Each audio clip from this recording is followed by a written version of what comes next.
A storm devours the coast.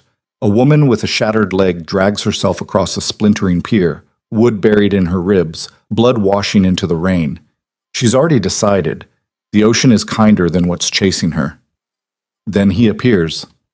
Adrian Voss, a name that makes empires flinch. He kneels in the downpour, rage and something worse burning in his eyes. Why didn't you call me? The question cuts deeper than any blade. This is their story. A collision of betrayal, blood, and the kind of loyalty that rewrites fate. Drop a like, comment your city, so I know how far this story travels, and stay until the end. The rain came in sheets, horizontal and merciless, the kind that turned the world into a blur of gray and black. Rhea Vale's vision swam as she dragged herself forward, her left leg a useless deadweight trailing behind her. The pier groaned beneath her weight, old wood, rotten in places, splitting under the assault of the storm. Each pull forward sent fire through her side where the makeshift blade still jutted from between her ribs. She'd tried to remove it once. The blood had come too fast. Now she just clutched it, keeping it in place like a cork in a bottle. The ocean roared below, waves crashing against the pylons with enough force to shake the entire structure. Salt spray mixed with rain, stinging her eyes. She could taste blood in her mouth. Her own or someone else's, she couldn't remember anymore. The last 6 hours had blurred into a nightmare of running, hiding, bleeding. Another foot forward, her fingernails scraped against wet wood, one breaking completely. The pain sharp and immediate but somehow distant. Everything was distant now. The cold was winning. Her body was shutting down in pieces, prioritizing what little warmth remained for her core, abandoning her extremities to the storm. She'd made it maybe 20 feet from shore. Not far enough. But her strength was gone. Rhea collapsed onto her stomach, cheek pressed against the pier, watching the dark water beneath through the gaps in the boards. The ocean looked almost peaceful from here. Quiet.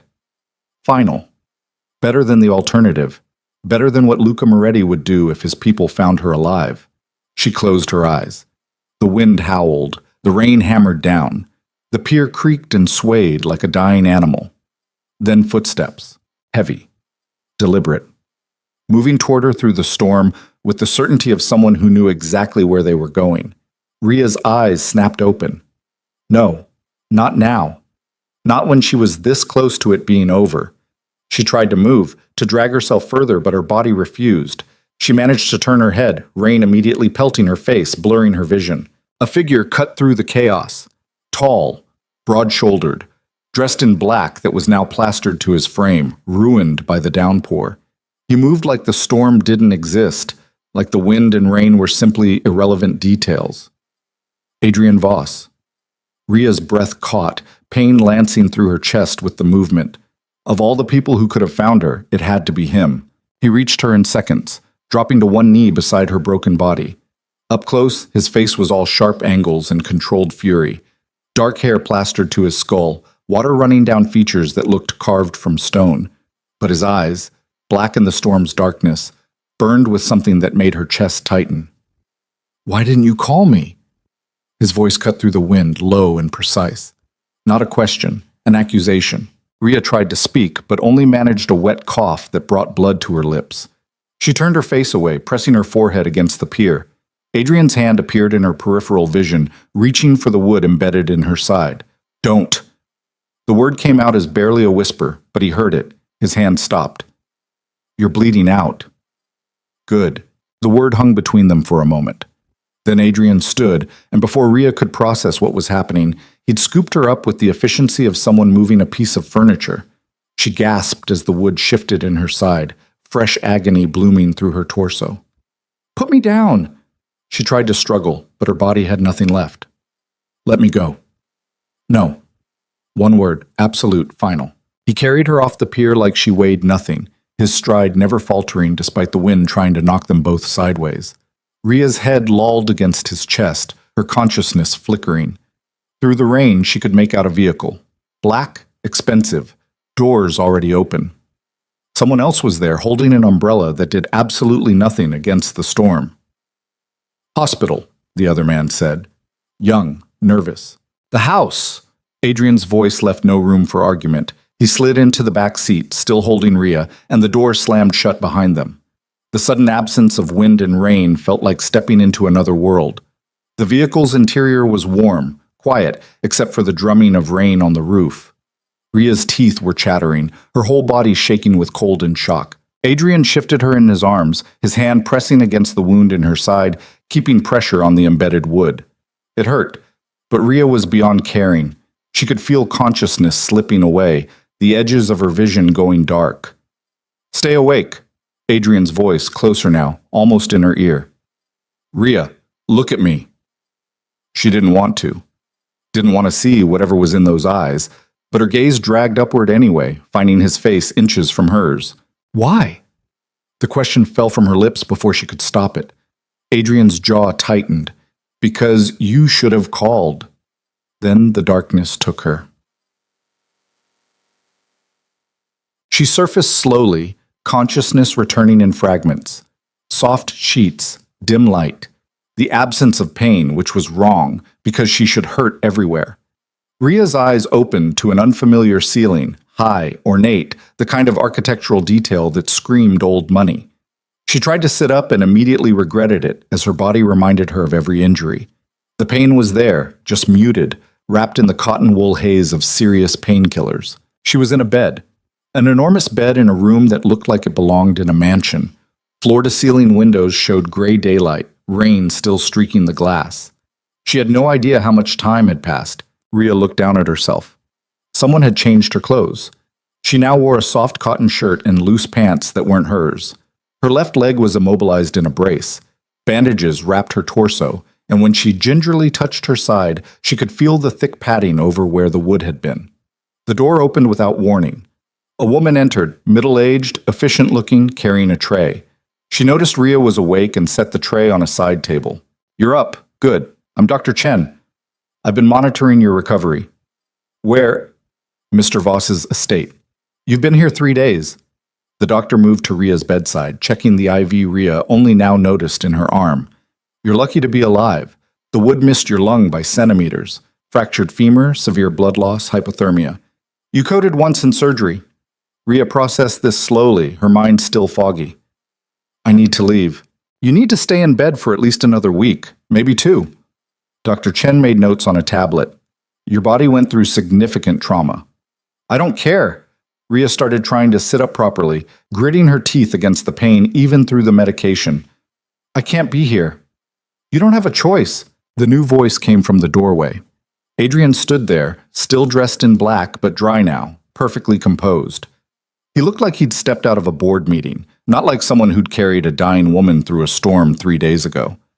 Dr. Chen excused herself quietly, leaving the tray and disappearing through the door. Adrian closed it behind her with a soft click. The room suddenly felt smaller. He crossed to the windows, hands in his pockets, looking out at the rain. "You've caused me considerable inconvenience, Ria." She said nothing. Her heart was beating too fast, and she hated that he could probably see it in her throat. "The Moretti Circle is looking for you, quite aggressively." He turned to face her, and his expression was unreadable. "They've put out word. A bounty. Anyone who brings you in alive gets a significant sum.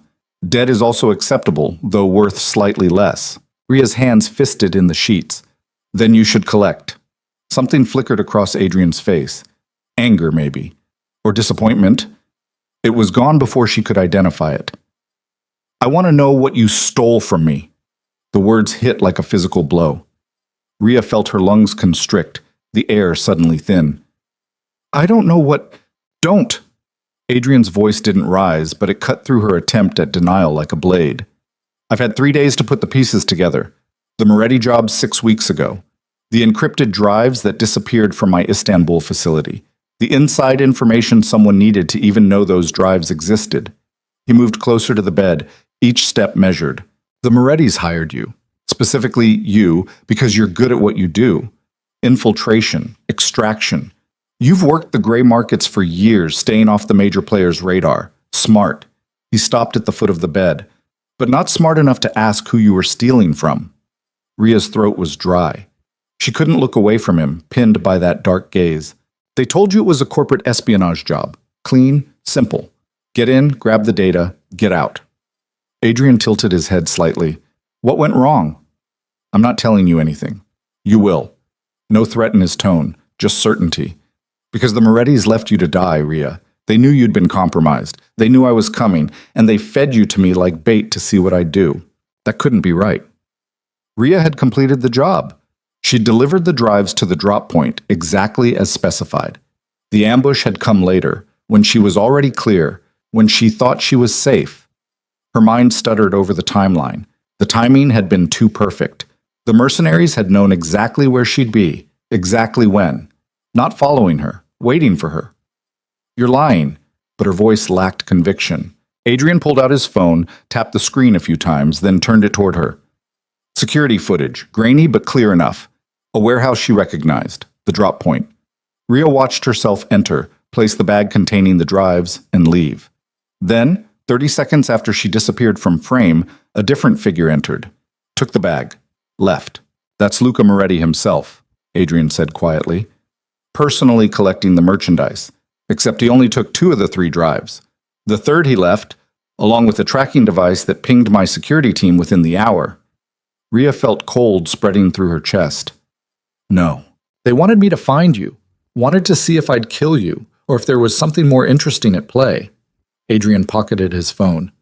The attack on the pier wasn't them trying to finish you. It was them making sure you ran exactly where they wanted you to run. Straight to me, bleeding and desperate. The room tilted. Rhea pressed a hand to her mouth, nausea rising. Why? The word came out broken. Because the Morettis don't just want my data. They want war. Adrian's expression hardened.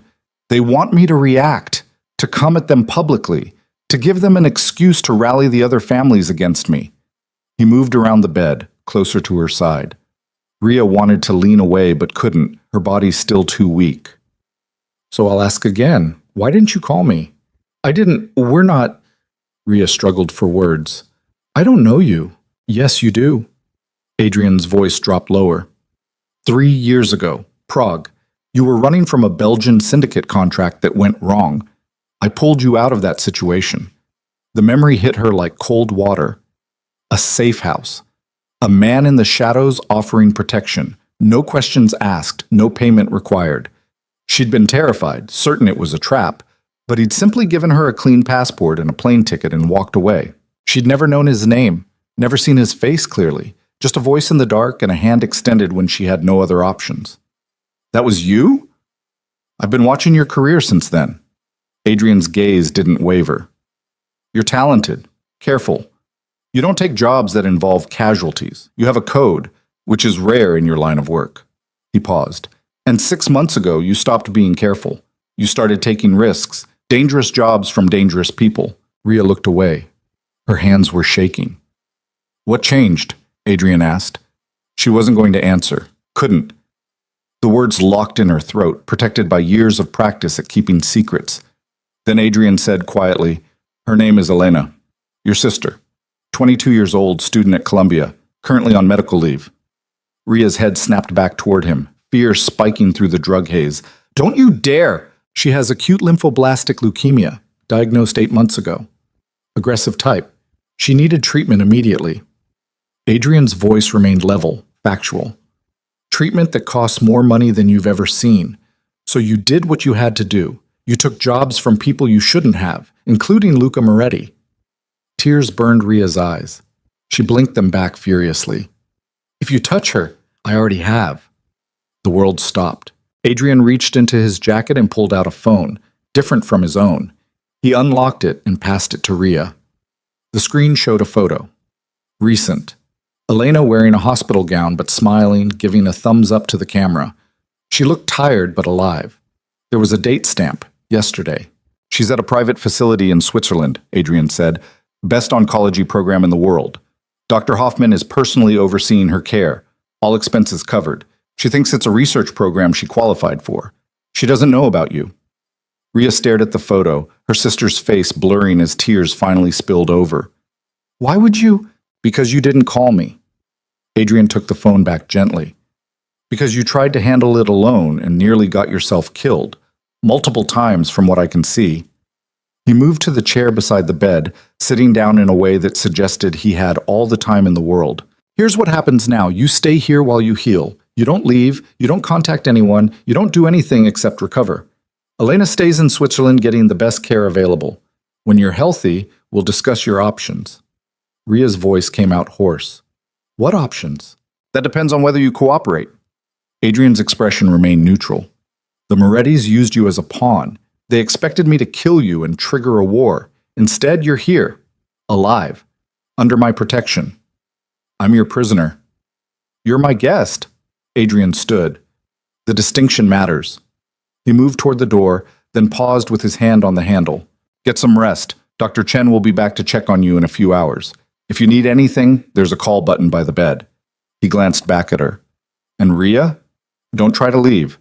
You won't make it past the front gate, and I'd rather not have to carry you back through another storm. Then he was gone, the door closing with a soft click that sounded like a lock engaging. Ria sat in the enormous bed in the luxurious room in what was clearly a prison disguised as a palace. Her sister was safe. She was alive. And she was completely, utterly trapped. She pulled her knees up as much as the leg brace allowed, wrapping her arms around them, and let herself shake. The next few days blurred together in a haze of medication, examinations, and enforced rest. Dr. Chen appeared like clockwork, morning, afternoon, evening, checking Ria's vitals, changing bandages, adjusting dosages. She was professional, efficient, and utterly unwilling to answer any questions about where they were or how long Ria would be kept here. The room itself offered few clues. No personal items, no documents, nothing that indicated whose house this was beyond the obvious wealth. The windows were real glass, not fake, but when Ria finally mustered the strength to limp over to them on day 5, she saw only manicured ground stretching into forest. No neighboring houses, no roads visible. The isolation was absolute. She tried the door once, late at night when she thought everyone might be asleep. It opened easily, no lock. But the hallway beyond was patrolled. A man in a suit, armed, nodded politely at her and suggested she return to bed. His hand never moved toward his weapon, but the threat was clear enough. Adrian didn't visit again. Ria told herself she was relieved, that his absence gave her time to think, to plan. But the planning kept circling back to the same impossible problem. Elena was safe as long as Ria stayed compliant. The moment she tried to run, to fight back, that safety evaporated. She was trapped by the one thing she couldn't afford to gamble with. On the 6th day, Dr. Chen removed the IV and downgraded Ria's pain medication to pills. You're healing well, faster than expected, actually. Young and healthy helps. She made notes on her ever-present tablet. You can start moving around more.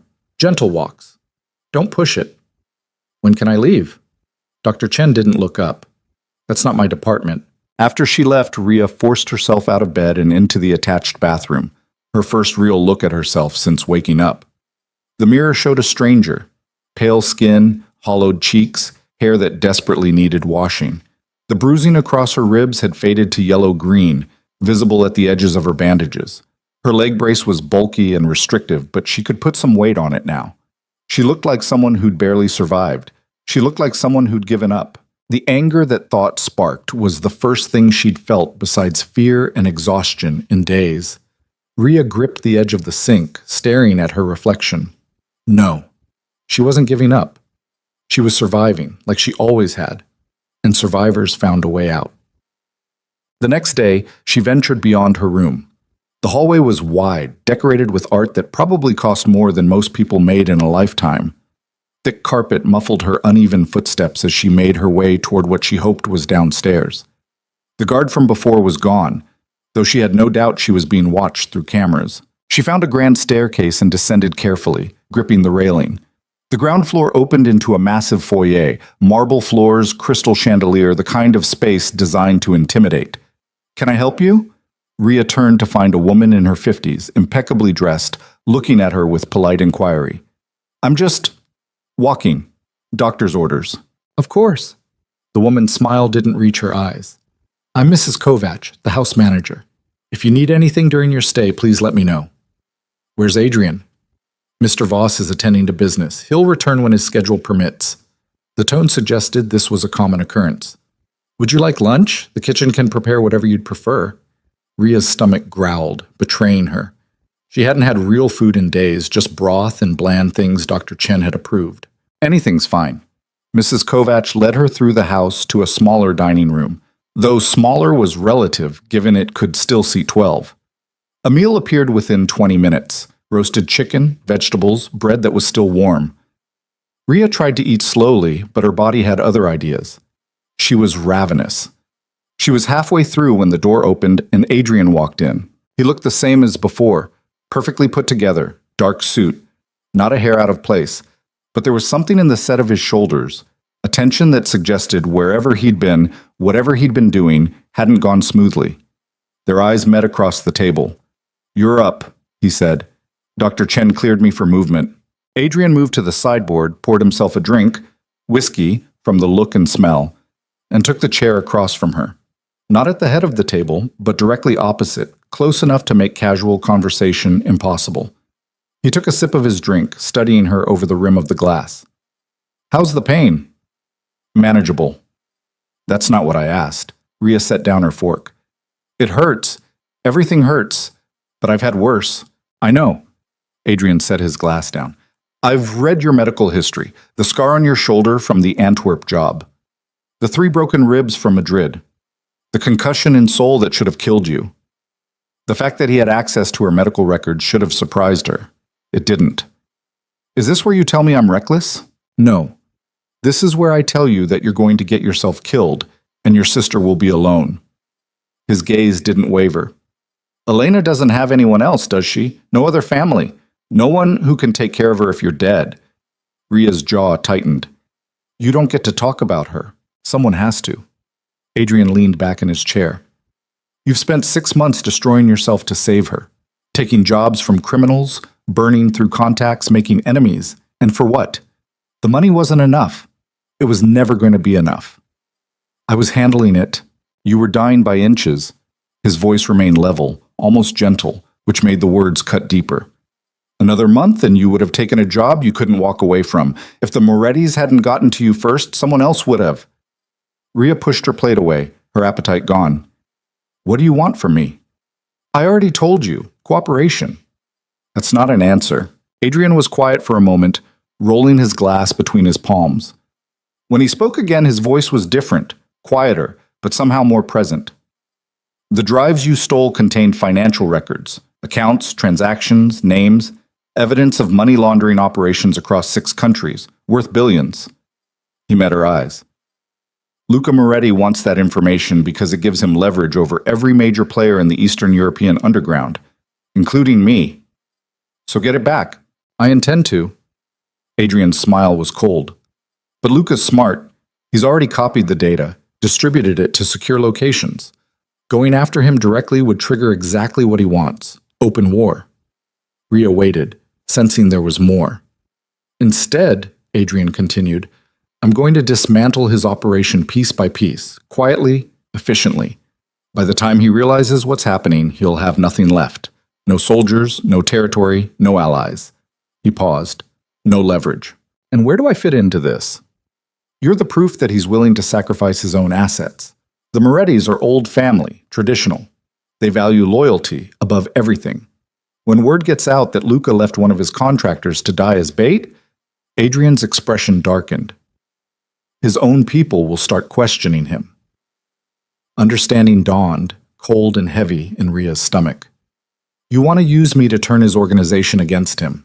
I want to give you the choice to help me destroy the people who tried to kill you." Adrian leaned forward. "Or you can stay here, heal, and wait while I handle it alone. Either way, the Moretti circle ends. The only question is whether you want to be part of that ending." Ria stared at him, trying to read past the controlled exterior. "Why does it matter to you what I want?" For the first time, something shifted in Adrian's expression. Not much, just a flicker of something that might have been surprise or recognition, or something harder to name. "Because," he said slowly, "you remind me that there are still people worth saving in this world." The words hung in the air between them. Before Ria could respond, the door opened and a man entered.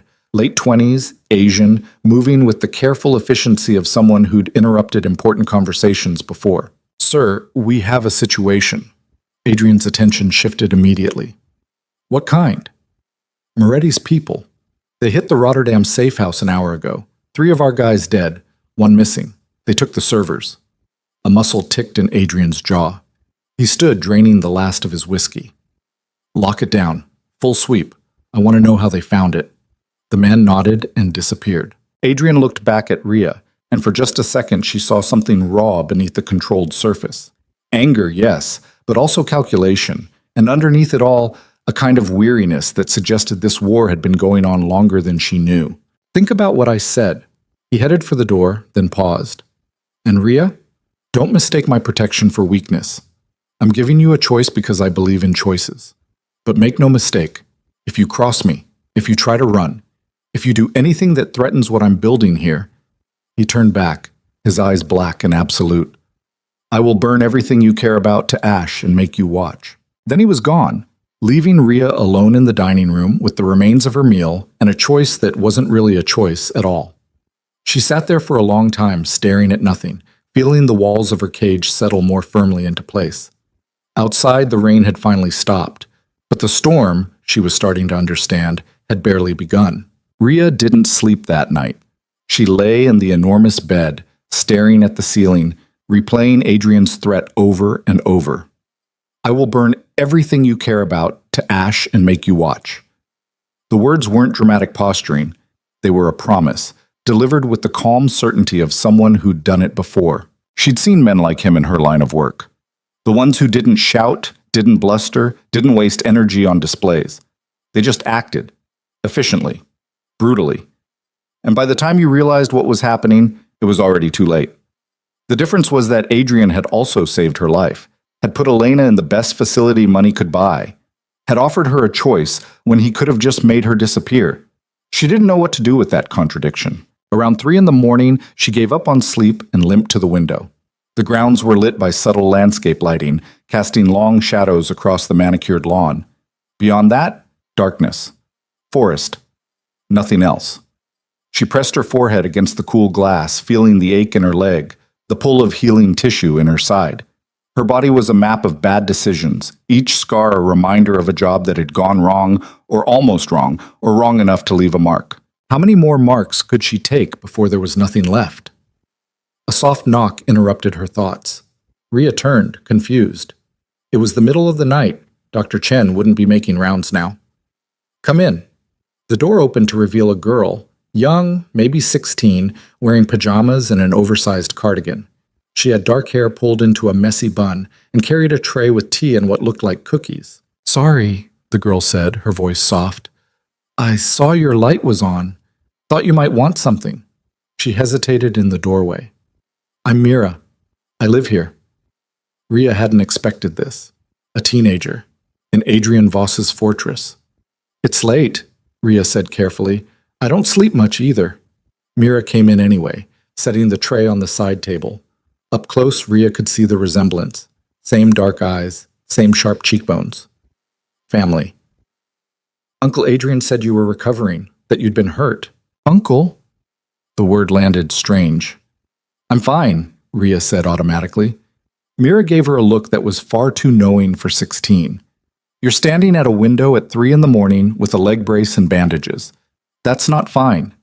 She poured tea into 2 cups, the motion practiced. But you don't have to talk about it. I just thought you might want company. Rhea didn't want company. She wanted to be alone, to think, to figure out her next move. But something about the girl's quiet presence was disarming. She found herself sitting in the chair near the window, accepting the cup of tea. Mira settled onto the floor, back against the wall, cradling her own cup. This house is weird at night, she said conversationally. Too big, too quiet. Sometimes I walk around just to make noise. How long have you lived here? 4 years, since I was 12. Mira took a sip of tea. My parents died. Car accident. Uncle Adrian took me in. I'm sorry. Everyone says that. Mira's smile was sad. But yeah, it sucked. Still sucks sometimes. She looked up at Rhea. He's not as scary as he seems, you know. Adrian? Rhea thought about the cold promise in his voice, the absolute control in every movement. He's exactly as scary as he seems. Maybe, Mira shrugged. But he's also the person who sat with me every night for 6 months after my parents died because I couldn't sleep. Who learned to braid hair because mine kept getting tangled and I wouldn't let anyone else touch it? Who... She trailed off, then shook her head. I don't know what he does. His business. I know it's not normal, but he's never hurt me, never lied to me, and he's kept me safe. Ria didn't know what to say to that. It didn't match the man who'd threatened to burn her world down. But then, people were rarely just one thing. "Why are you telling me this?" Ria asked. Mira was quiet for a moment, turning her cup between her hands. "Because you look like you're trying to figure out if he's the villain or not. And I wanted you to know he's not. He's just—" She searched for words. "Complicated." Before Ria could respond, footsteps sounded in the hallway. Adrian appeared in the doorway, still dressed, looking like he hadn't been to bed at all. His gaze went from Mira to Ria and back. "It's late." "Couldn't sleep," Mira said, unperturbed. She stood, collecting the tray. "I was keeping Ria company." Adrian's expression softened fractionally when he looked at his niece. "School tomorrow." "It's already tomorrow." But Mira headed for the door anyway. She paused next to Adrian. "Be nice," she said quietly, then disappeared into the hallway. Adrian watched her go, something unreadable crossing his face. Then he turned back to Ria. "She doesn't know what I do," he said, "and I'd like to keep it that way. I'm not going to tell a 16-year-old her uncle runs a criminal empire." "Good." Adrian stepped into the room, closing the door behind him. He looked tired, not physically exhausted, but worn in a way that suggested too many problems and not enough solutions. "We found the leak." Ria set down her tea. "What leak?" "The Rotterdam safe house. Moretti's people knew exactly where it was, exactly when to hit it. Someone gave them the information." Adrian moved to the window, looking out at the dark grounds. "One of my own men. He'd been on Luca's payroll for 3 months." "What happened to him?" "He's no longer a problem." Adrian's voice was flat, final. He turned back to face her. "But it means we have a bigger issue. If Luca has one person inside my organization, he likely has more." Ria could see where this was going. "And you think I might be one of them?" "No." The answer was immediate, surprising. "If you were working for Luca, you'd be dead. He doesn't let loose ends walk around." Adrian crossed his arms. "But it does mean I need to move faster than I planned. Every day I wait gives him more time to dig in, to recruit more people, to strengthen his position." "So what are you going to do?" Adrian studied her for a long moment. "I'm going to give you what you want." "What?" "Your freedom." He said it simply, like it wasn't the last thing she'd expected to hear. "Tomorrow, you'll be transported to a secure location in Switzerland. You can see Elena, make sure she's being properly cared for. After that, you can go wherever you want. New identity, clean passport, enough money to start over." Ria's heart was pounding. "Why?" "Because I don't keep people who don't want to be kept." Adrian's gaze didn't waver. "And because this war is going to get uglier before it ends, I won't force you to be part of it."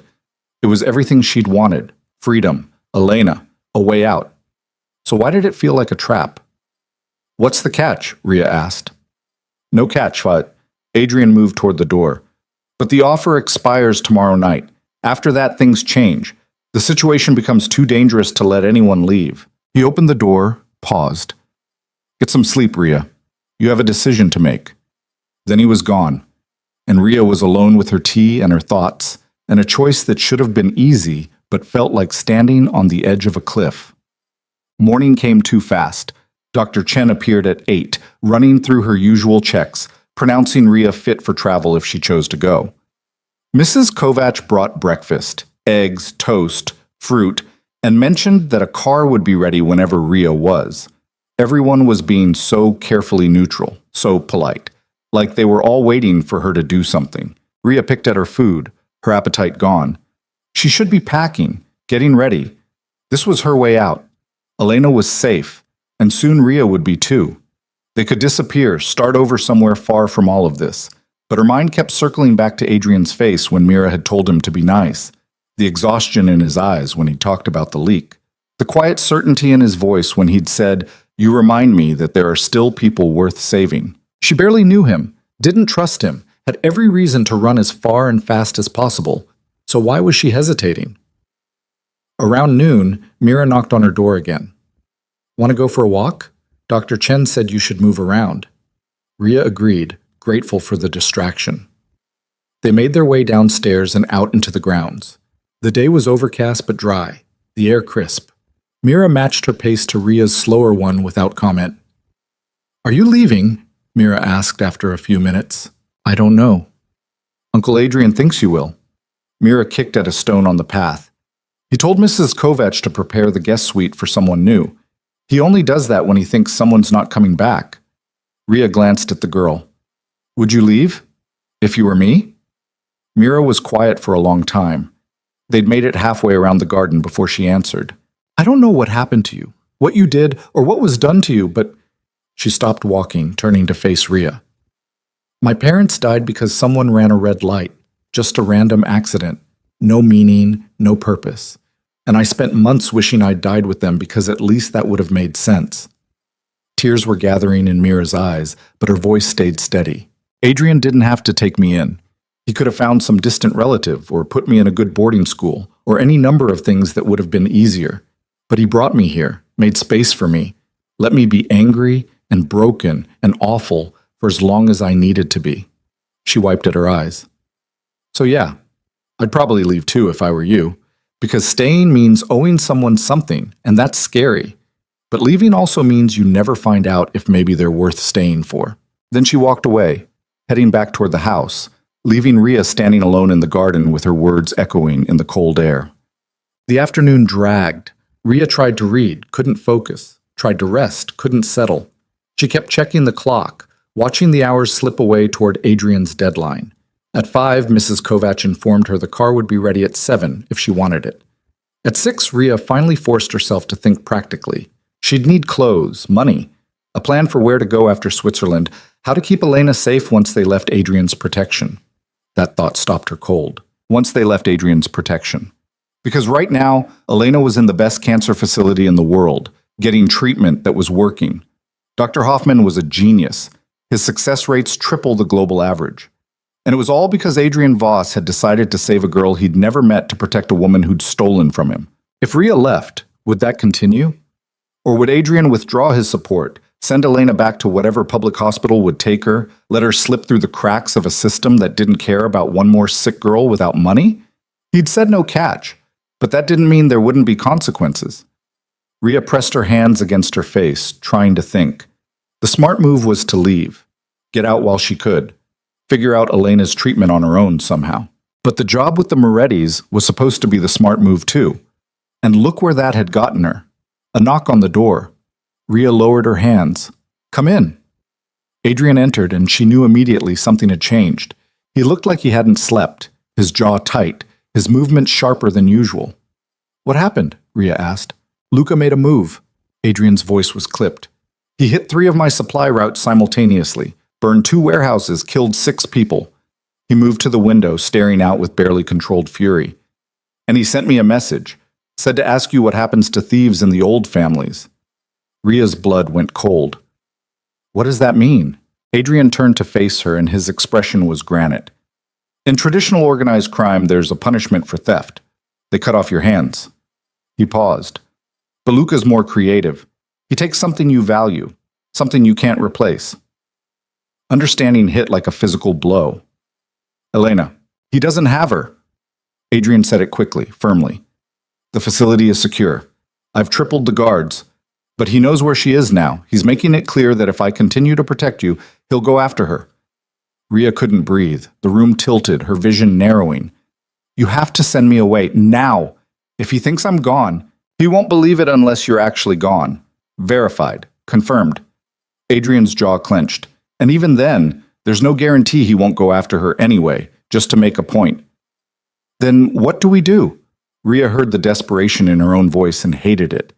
Adrian was quiet for a moment. When he spoke, his voice was different, softer, but somehow more dangerous. "We end it. Not slowly, not carefully. We burn Luca Moretti to the ground before he can make another move." "How? You said you delivered 3 drives. Luca took 2 and left 1 as bait." Adrian pulled out his phone, tapped through to an image. "But there's a 4th drive, one that was never supposed to exist. My insurance policy." The image showed a small external drive, nondescript. It contains everything, not just the financial records Luca wanted, but the real information. Names, locations. Every person he's paid off, every cop on his payroll, every dirty deal he's made in the last decade. Adrian's eyes were black fire. Luka doesn't know it exists, but his second-in-command does. Man named Viktor Sokolov. He's the one who set up the security protocols for Luka's network. Why would he help you? Because Viktor is old school. He believes in honor, in loyalty to the family structure. And Luka left you to die, used you as bait. That violates the code Viktor spent his whole life following. Adrian pocketed his phone. He's been looking for a reason to turn on Luka. I just need to give him the proof that Luka's gone too far. Ria's mind was racing. You want me to meet with him? Yes. That's insane. If this is a trap, it's not. Adrian moved closer. Viktor reached out 3 days ago. He wants to help, but he won't deal with me directly. He doesn't trust me. But you... Adrian's expression shifted. You're the woman Luka threw away. The proof that he's lost his way. Viktor will listen to you. And if he doesn't, if this whole thing is Luka's play, then I'll be there to get you out. Adrian's voice dropped. I won't let you die for this, Ria, but I need you to trust me, for Elena's sake, for both of your futures. Ria looked at him, this man who'd pulled her from a storm, who'd saved her sister, who'd offered her freedom, and then immediately asked her to risk everything. She thought about Mira's words in the garden, about owing someone something, about finding out if they're worth staying for. What do I have to do? She asked. The meeting was set for tomorrow night. An industrial district in the city, neutral ground, Viktor's choice. Ria would go in wearing a wire, armed, with Adrian's people positioned around the perimeter. In and out in 20 minutes. Simple. Except nothing about this was simple. Ria spent the evening being briefed by a man named Alexei. Late 30s, Russian accent, the kind of calm that came from seeing too much violence to be shocked by it anymore. He walked her through the location, the exits, the signals she'd use if things went wrong. Viktor is careful, Alexei said, pointing to a map. He will search you for weapons. You'll have to surrender your gun.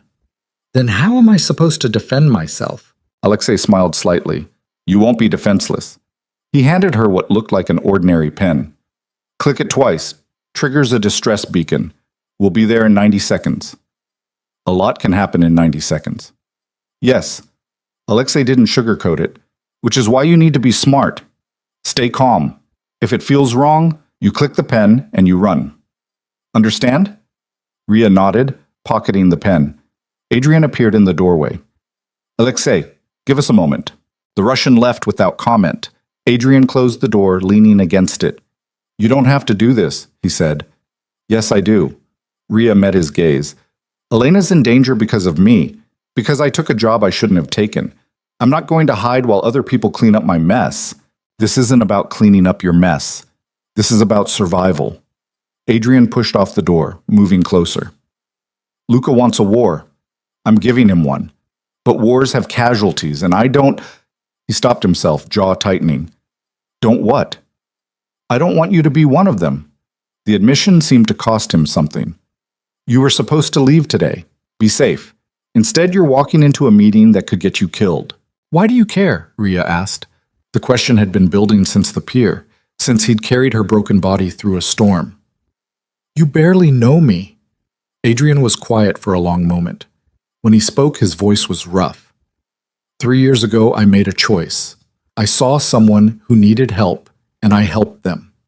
No strings, no agenda, just... He shook his head. I don't make those choices often. My world doesn't allow for mercy. He moved to the window, staring out at the dark grounds. But you took that help and you used it to build something better. You didn't fall back into the same patterns.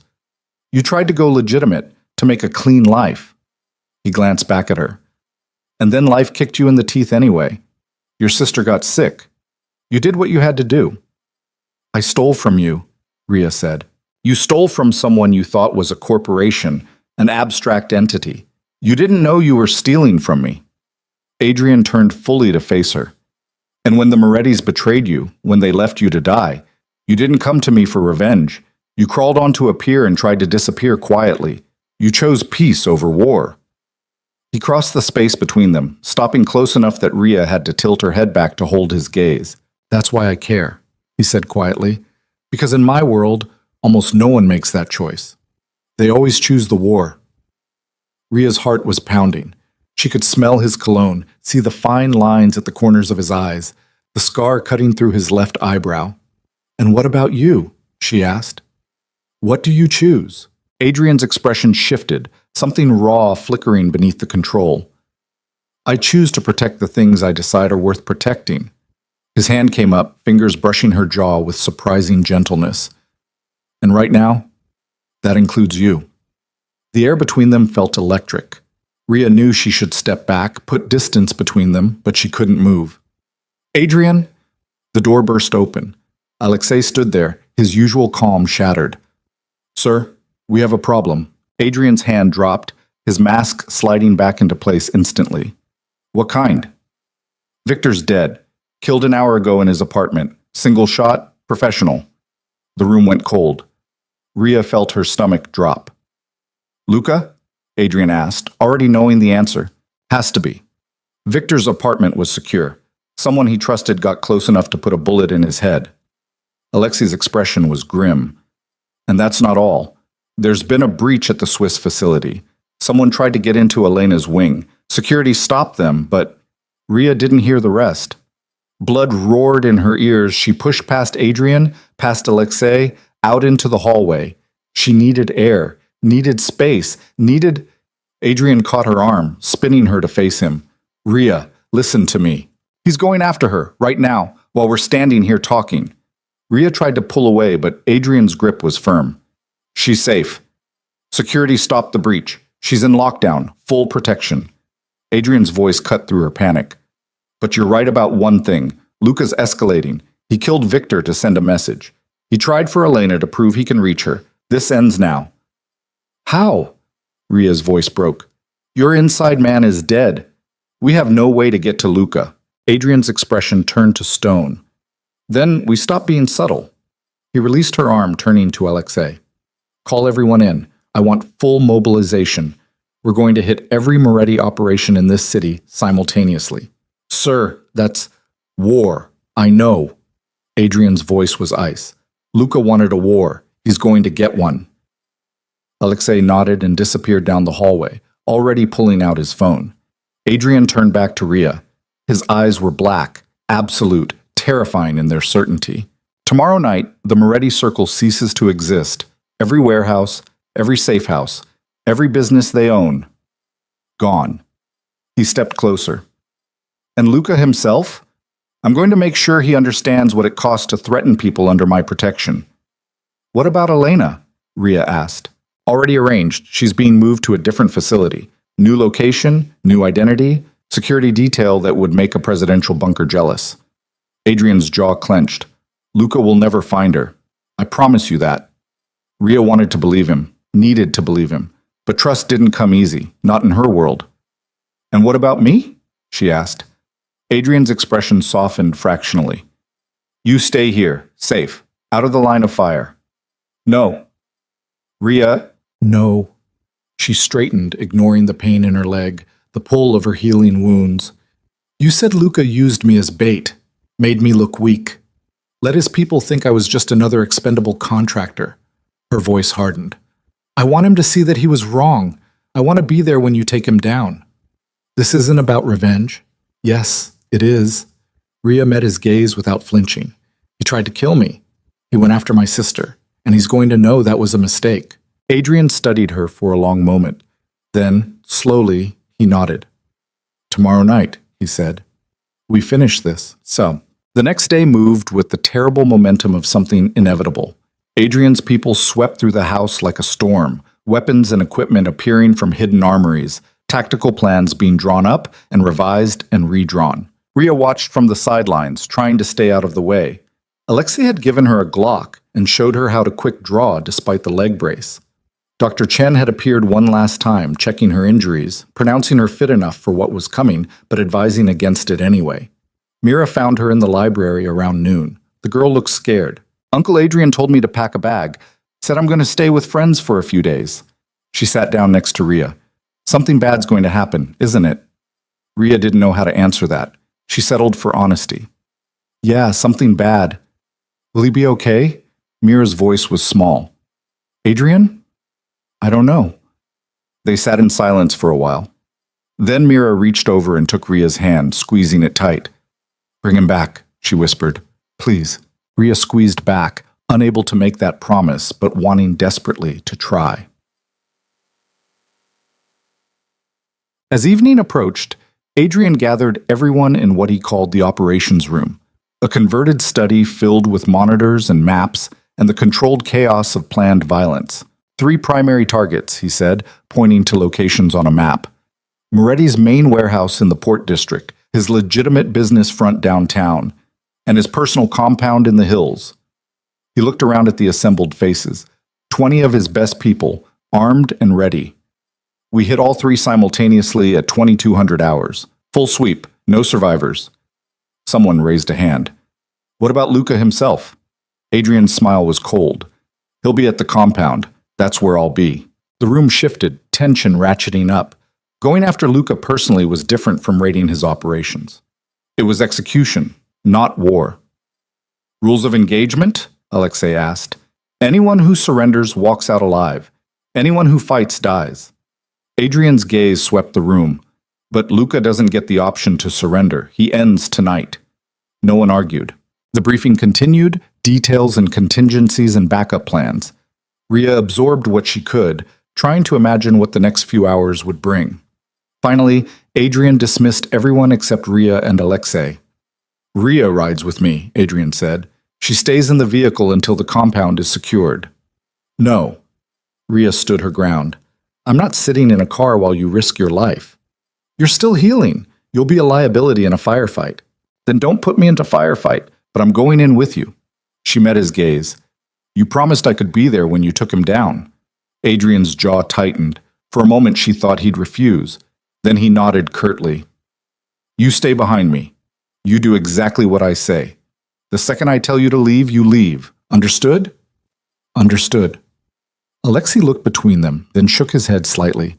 This is a bad idea. Most of my ideas are, Adrian said. He checked his watch. We leave in 2 hours. Get ready. Ria spent those 2 hours in her room, checking her weapon, taping her ribs tighter beneath a borrowed tactical vest, trying to calm the adrenaline already singing through her veins. A soft knock. Adrian entered without waiting for permission, closing the door behind him. He looked different in tactical gear, more dangerous, more real. The polished businessman veneer was gone, replaced by something harder. Last chance to stay here, he said. I'm going. He nodded like he'd expected that answer. Then he crossed the room and pulled something from his pocket. A small device, earpiece and microphone combined. Comms unit, he said, handing it to her. You'll be able to hear everything happening across all 3 sites, and I'll be able to hear you. Ria fitted it into her ear, the tech settling comfortably. Adrian's voice came through, slightly distorted. Can you hear me? She nodded. He moved closer, and Ria realized he was nervous. Not afraid. Adrian Voss didn't seem capable of fear, but tense in a way she hadn't seen before. If this goes wrong, he said quietly, if something happens to me, Alexei has instructions. He'll get you and Elena to safety. New identities, protected accounts. You'll be taken care of. Nothing's going to happen to you. You don't know that. Adrian's hand came up, fingers brushing her cheek. This is the most dangerous thing I've ever done, Ria. Going after Luca directly, he'll be expecting me. He'll have prepared. Then why are you doing it? Because he threatened you. Adrian's voice dropped. Because he went after Elena. Because he needs to understand that there are lines you don't cross. Ria's breath caught. Adrian, he kissed her. It wasn't gentle. It was fierce, desperate, the kiss of someone who might not get another chance. Ria's hands fisted in his tactical vest, pulling him closer, and for a moment everything else disappeared. No mission, no danger, just this. When they broke apart, both breathing hard, Adrian rested his forehead against hers. Come back alive, Ria whispered. You too. Then he stepped back, his expression shifting back to the cold control she'd come to recognize. It's time. They left the room together, walking through halls that felt like a countdown to something irreversible. In the foyer, Alexei waited with keys and weapons and the grim determination of someone who'd done this before. Vehicles are ready, he said. Teams are in position. Adrian nodded. He looked at Rhea one more time, something unreadable in his eyes. Then they walked out into the night, toward a war that would change everything. The convoy of vehicles cut through the darkness, headlights off, moving like shadows toward the hills. Rhea sat in the back of Adrian's SUV, Glock heavy on her hip, heart hammering against her ribs. Through the comms, she could hear the other teams reporting in. Port District team in position, downtown team ready. Everyone waiting for Adrian's signal. The compound came into view, sprawling estate, high walls, security lights. Too exposed for a stealth approach. This would be loud. Adrian spoke into his comms, voice calm. All teams, execute. And hell broke loose. Gunfire erupted from the Port District, explosions from downtown. Rhea watched as Adrian's team moved toward the compound gates, precise and deadly. Then the gates exploded inward, and they were through, vehicles racing up the drive toward the main house. Rhea could see figures on the grounds, muzzle flashes in the darkness. Adrian's people returned fire with brutal efficiency. The SUV screeched to a stop. Adrian turned to her. Remember, stay behind me. Then he was out, weapon up, moving toward the house with Alexei at his side. Rhea followed, legs screaming with every step, but she didn't care. This ended tonight. They breached the front door. The house was chaos, Moretti's people firing from cover, Adrian's team clearing rooms with military precision, and somewhere in this madness, Luca Moretti was waiting. Adrian moved through the carnage like he'd choreographed it, never hesitating, never flinching. Rhea stayed close, her own weapon raised, covering angles. They reached the second floor, a long hallway, doors on either side. Adrian held up a fist. Everyone stopped. Then a voice echoed from the end of the hall, smooth, accented, amused. Adrian Voss, I was wondering when you'd arrive. A door opened. Luca Moretti stepped out, 50s, silver hair, expensive suit. He looked like someone's grandfather, not a crime lord, but the gun in his hand was real enough. You've made quite a mess of my operations tonight, Luca continued. Impressive, destructive, exactly what I expected. It's over, Luca. Adrian's voice was dead calm. Your people are dead or running. Your empire is burning. Put down the weapon. Or what? You'll kill me? Luca smiled. You're going to do that anyway. Yes. No hesitation, no mercy. Luca's smile widened. At least you're honest. His eyes shifted to Rhea. And you brought the thief. How sentimental. Rhea's grip tightened on her Glock. She's not part of this, Adrian said. Of course she is. She's the whole reason you're here. Luca tilted his head. Tell me, Adrian, when did you become so soft, risking everything for a woman you barely know? Last warning, drop the weapon. No, I don't think I will. Luca raised his gun, but not toward Adrian, toward Rhea. Everything happened too fast. Adrian moved, putting himself between her and Luca. The shot rang out, deafening in the confined space. Adrian staggered, red blooming across his shoulder. Rhea screamed, raised her own weapon, and fired. Her shot took Luca in the chest. He looked surprised, almost offended, then crumpled to the floor.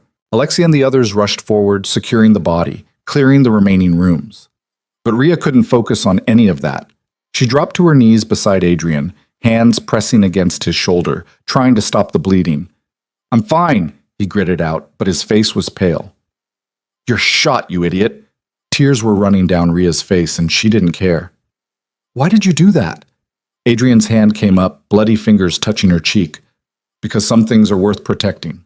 Then his eyes rolled back and he collapsed, and Rhea was screaming for Dr. Chen, for help, for anything, while the man who'd saved her life bled out in her arms, and the empire around them burned to ash. The blood wouldn't stop. Rhea pressed harder against Adrian's shoulder, her hands slick and warm, feeling his heartbeat flutter beneath her palms like a trapped bird. Too fast. Too weak. His eyes had rolled back, his body slack against the hardwood floor, and all she could think was that she'd killed him. Not Luca. Her. By being here. By existing. By pulling him into her disaster. Where the fuck is Dr. Chen? She screamed. Alexei was on his phone, barking orders in rapid Russian. Two of Adrian's men had dragged Luca's body out of the hallway, leaving a smeared trail of blood. The house was still echoing with gunfire from the lower floors, the staccato rhythm of a battle winding down. Medevac is 3 minutes out, Alexei said, dropping to his knees beside her. He pressed a field dressing against the wound, his movements efficient. Move your hands. Ria couldn't. Her fingers were locked, paralyzed. Ria, move! Alexei's voice cut through her panic. Let me work. She jerked back, her hands leaving bloody prints on her tactical vest. Alexei worked fast, packing the wound, wrapping it tight. Adrian's face was ash gray, his breathing shallow.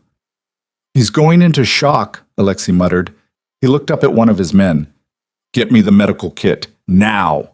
The man ran. Ria stayed frozen, watching Adrian's chest rise and fall, each breath seeming more labored than the last. He took that bullet for me, she said. Her voice sounded distant, like it belonged to someone else. Yes. Alexei didn't look up from his work. He does that. What? Makes stupid decisions for people he cares about. Alexei's jaw tightened. 3 years ago, he took a knife meant for Mira. Before that, a car bomb meant for his father. Adrian Voss has a pathological need to be the shield. The medical kit arrived. Alexei pulled out an IV, started a line with practiced ease. Saline flowed into Adrian's arm. Is he going to die? Ria asked. Not if I can help it. Alexei checked Adrian's pulse, his expression grim. But the next hour is critical. If he bleeds out internally, if the bullet hits something we can't see. He stopped himself. The helicopter will be here soon. Ria became aware of the silence. The gunfire had stopped. One of Adrian's men appeared at the end of the hallway. Compound is secure, sir. Moretti's people either dead or surrendered. We've got 12 prisoners downstairs. Good. Lock them down. Alexei never took his eyes off Adrian. And someone find Dr. Chen. Tell her to meet us at the extraction point. The man disappeared. The house settled into an eerie quiet, broken only by Adrian's labored breathing and the distant wail of sirens. Ria looked down at her hands, covered in blood. His blood. Because of her.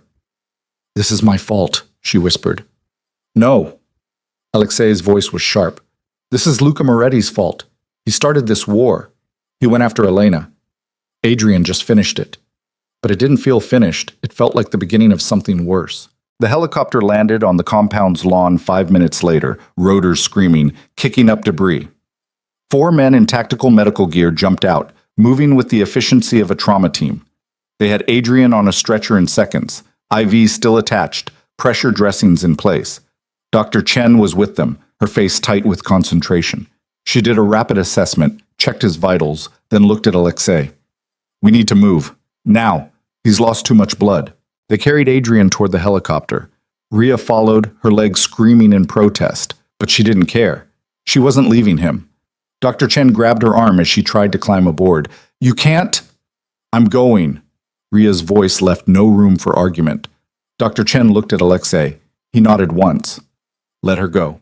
Ria hauled herself into the helicopter, collapsing into a jump seat as the medical team worked around her. The rotors spun up, the world tilting as they lifted off.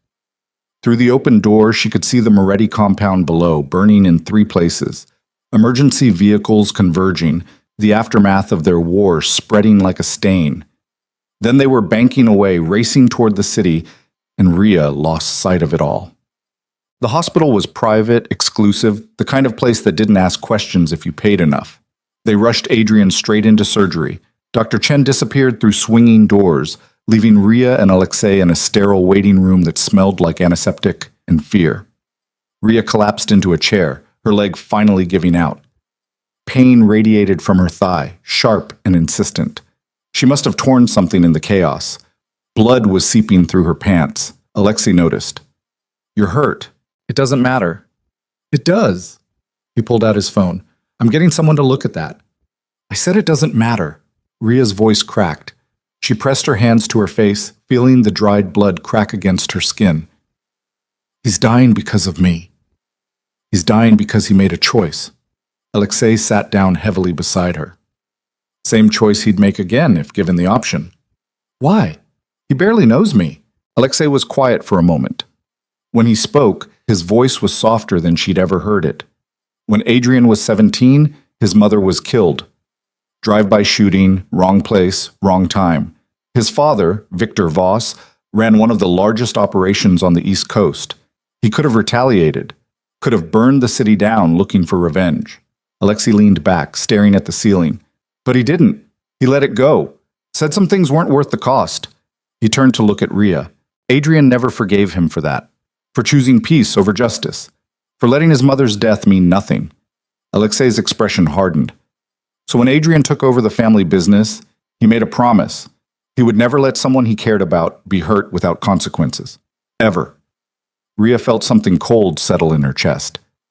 So this isn't about me. It's about his mother. It's about both. Alexei's gaze didn't waver. You're a proxy for every person he couldn't save, but that doesn't make what he feels for you less real. Before Ria could respond, the surgery doors opened. A doctor emerged, still in scrubs, pulling off bloodied gloves. Alexei stood immediately. How is he? Stable. The bullet missed the major arteries, but it shattered his clavicle and nicked the subclavian vein. We've repaired the damage, but he lost a significant amount of blood. The doctor's expression was professionally neutral. The next 24 hours will tell us if there are complications. Can we see him? Not yet. He's in recovery, maybe in a few hours. The doctor glanced at Ria. You should get that leg looked at. Then he was gone, leaving them alone again. Ria exhaled slowly, feeling some of the tension bleed out of her shoulders. Stable. Not good, but not dead. I'll arrange for a room, Alexei said. You need rest. I'm not leaving this hospital. I didn't say you were. Alexei pulled out his phone again. But you're no good to anyone if you collapse. Let them treat your leg. Get cleaned up. When Adrian wakes up, he'll want to see you intact. Ria wanted to argue, but exhaustion was crashing over her in waves. She nodded. A nurse appeared within minutes, young and efficient, leading Ria to a private room. The leg wound turned out to be worse than she'd thought. Torn stitches from her original injury, fresh trauma to the healing tissue. The nurse cleaned it, resutured it, gave her antibiotics and painkillers. You should be off this leg for at least a week, the nurse said. Ria didn't bother responding. After the nurse left, Ria limped to the attached bathroom and stared at herself in the mirror. She looked like she'd walked through a massacre. Blood matted her hair, streaked her face, soaked into her clothes. Her eyes were hollow, shocked. She turned on the shower and stood under the spray until the water ran clear, watching Adrian's blood swirl down the drain. Her hands shook as she scrubbed her skin raw, trying to erase the feeling of his heartbeat fading beneath her palms. When she finally emerged, wrapped in a hospital robe, Alexei was waiting in her room with fresh clothes and a phone. Status update, he said without preamble. Port District warehouse is gone. Downtown front office is ash.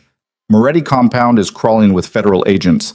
We made sure to tip them off about Luca's trafficking operation. His expression was grim satisfaction. By tomorrow morning, every cop and politician on Luca's payroll will be scrambling to distance themselves. What about his people? The ones who surrendered? Being processed. Those who want to talk will talk. Those who don't. Alexei shrugged. They'll spend a long time in very dark holes. Ria sat down on the bed, her leg throbbing. And Elena?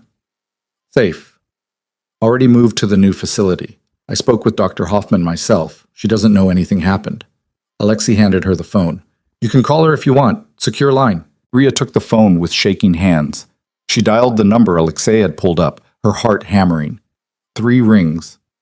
Then Elena's voice, bright and alive. Hello? Elle, it's me.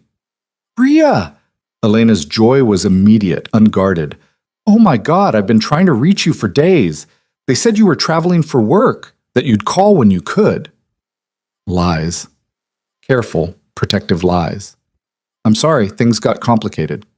Ria's throat tightened. How are you feeling? Amazing, actually. Dr. Hoffman says the treatment is working better than expected. My counts are up, the pain is way down.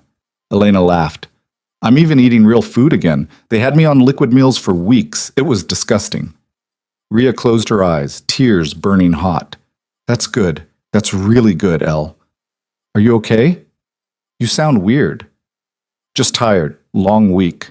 Well, get some rest and visit soon, okay? This place is incredible, but I miss you.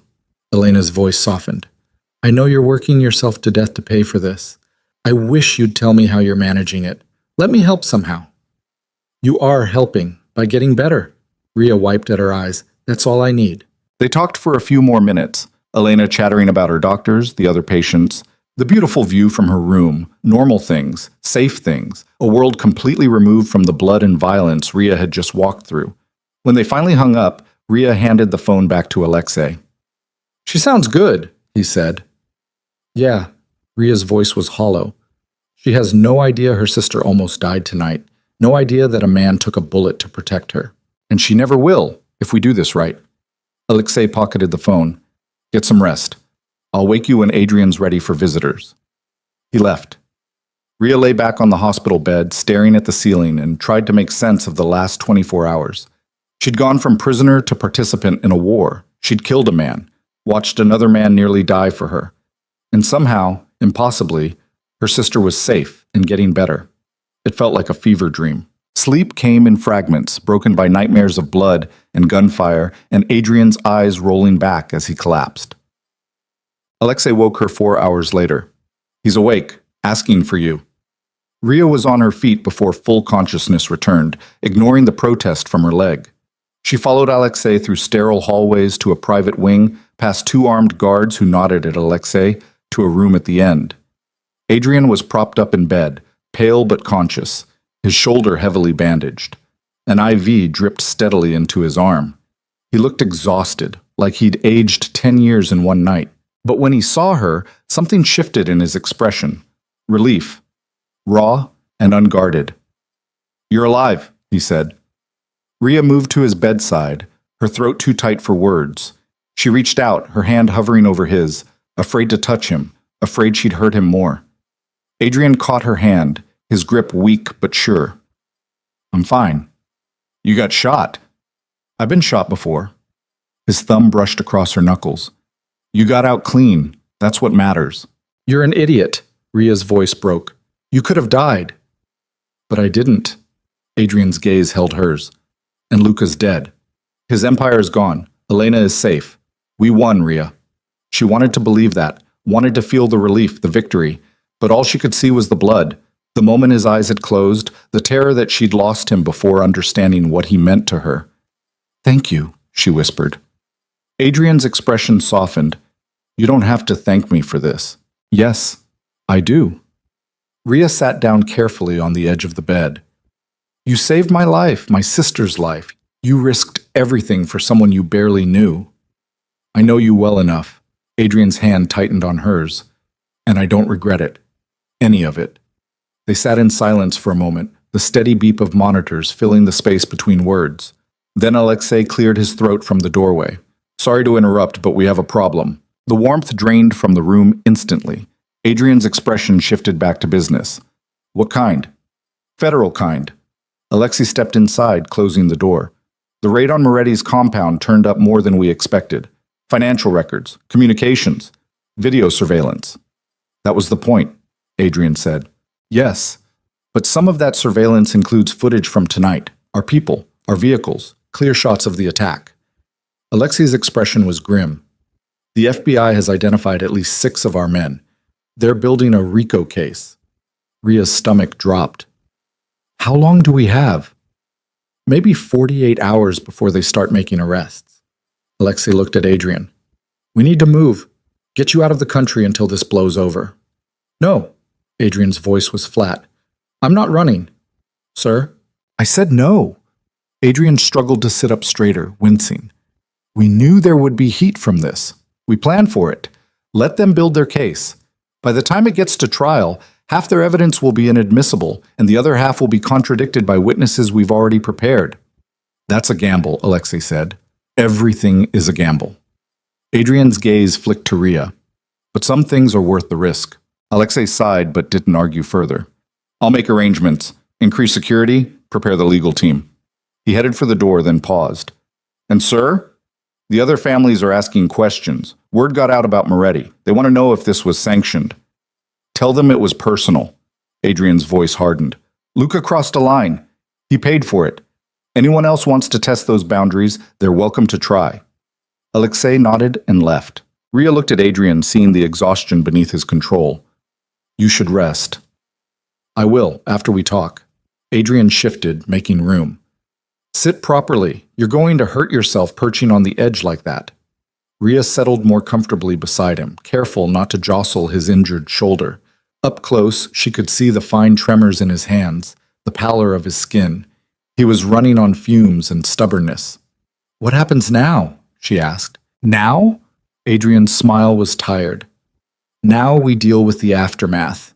The FBI investigation will take months. Some of my people will probably be arrested. I'll have to make sacrifices, offer up scapegoats to keep the heat off the core operation." His gaze grew distant. "It's the cost of war." "And me?" Adrian looked at her fully. "What do you want?" The question hit harder than expected. A week ago, Ria would have said freedom, distance, a clean break from all of this. Now sitting beside a man who'd taken a bullet for her, who'd saved her sister, who looked at her like she was something worth dying for, she didn't know what she wanted anymore. "I don't know," she admitted. "That's fair." Adrian's hand found hers again. "You've been through hell. You're allowed to be uncertain." "What do you want?" Ria asked. Adrian was quiet for a long moment. When he spoke, his voice was softer than she'd ever heard it. "I want you to stay. Not because you owe me, not because you're afraid, but because you choose to." He turned his hand over, lacing his fingers through hers. "I know it's insane. We barely know each other. This whole situation is fucked up and dangerous and probably going to blow up in our faces. But what?" Adrian met her eyes. "But when I saw Luca pointing that gun at you, the only thing I could think was that I couldn't let you die. Not then, not ever, if I could help it." His jaw tightened. "That probably makes me possessive and irrational and a dozen other things a therapist would have a field day with. But it's the truth." Ria's heart was hammering. "Adrian!" The door burst open. Alexei stood there, his face ashen. "We have a massive problem." Adrian's expression went cold. "What now?" "Elena, someone got to her." The world stopped. Ria was on her feet before her brain caught up, pain exploding through her leg. "What do you mean, got to her?" "I just got a call from Dr. Hoffman. 20 minutes ago, Elena was taken from her room. Professional team, in and out in under 3 minutes. Security didn't even realize she was gone until the shift change." Alexei's voice was strained. "They left a message." He held up his phone. On the screen was a photo. Elena, unconscious, slumped in a chair. Alive, but clearly drugged. And behind her, barely visible in the shadows, a figure. Text beneath the image read, "You killed the wrong Moretti." Ria felt the floor tilt. "Luca's dead. I shot him myself." "Yes, but he has a brother." Alexei's expression was grim. "Dante Moretti. We thought he was in Europe, staying out of the family business. Apparently we were wrong." Adrian was already trying to get out of bed, his face twisted with pain. "Get me a phone. Now." "Sir, you can't. Get me a fucking phone." The roar echoed in the small room. Alexei handed over his phone. Adrian dialed with shaking hands, waited. His expression grew darker with each passing second. "They're not answering." He tried another number, then another. Each time, nothing. Finally, a text came through. Adrian's face went white. He turned the phone so Ria could see. "You took my brother. I took your leverage. We'll call it even after I'm done with her." Attached was another photo. Elena, awake now, terror written across her face. Ria's vision tunneled. She couldn't breathe, couldn't think past the roaring in her ears. "Where is he?" Her voice came out strangled. "We don't know." Alexei was already working his own phone. "We're tracking the message source, but it's bouncing through multiple servers. Could take hours." "We don't have hours." Ria grabbed Alexei's arm, her grip vice tight. "He's going to kill her. You know he is."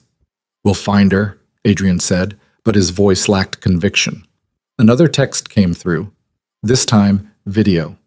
Ria watched, horror freezing her in place, as Dante Moretti, older than Luca, harder, with eyes like dead glass, spoke directly to the camera.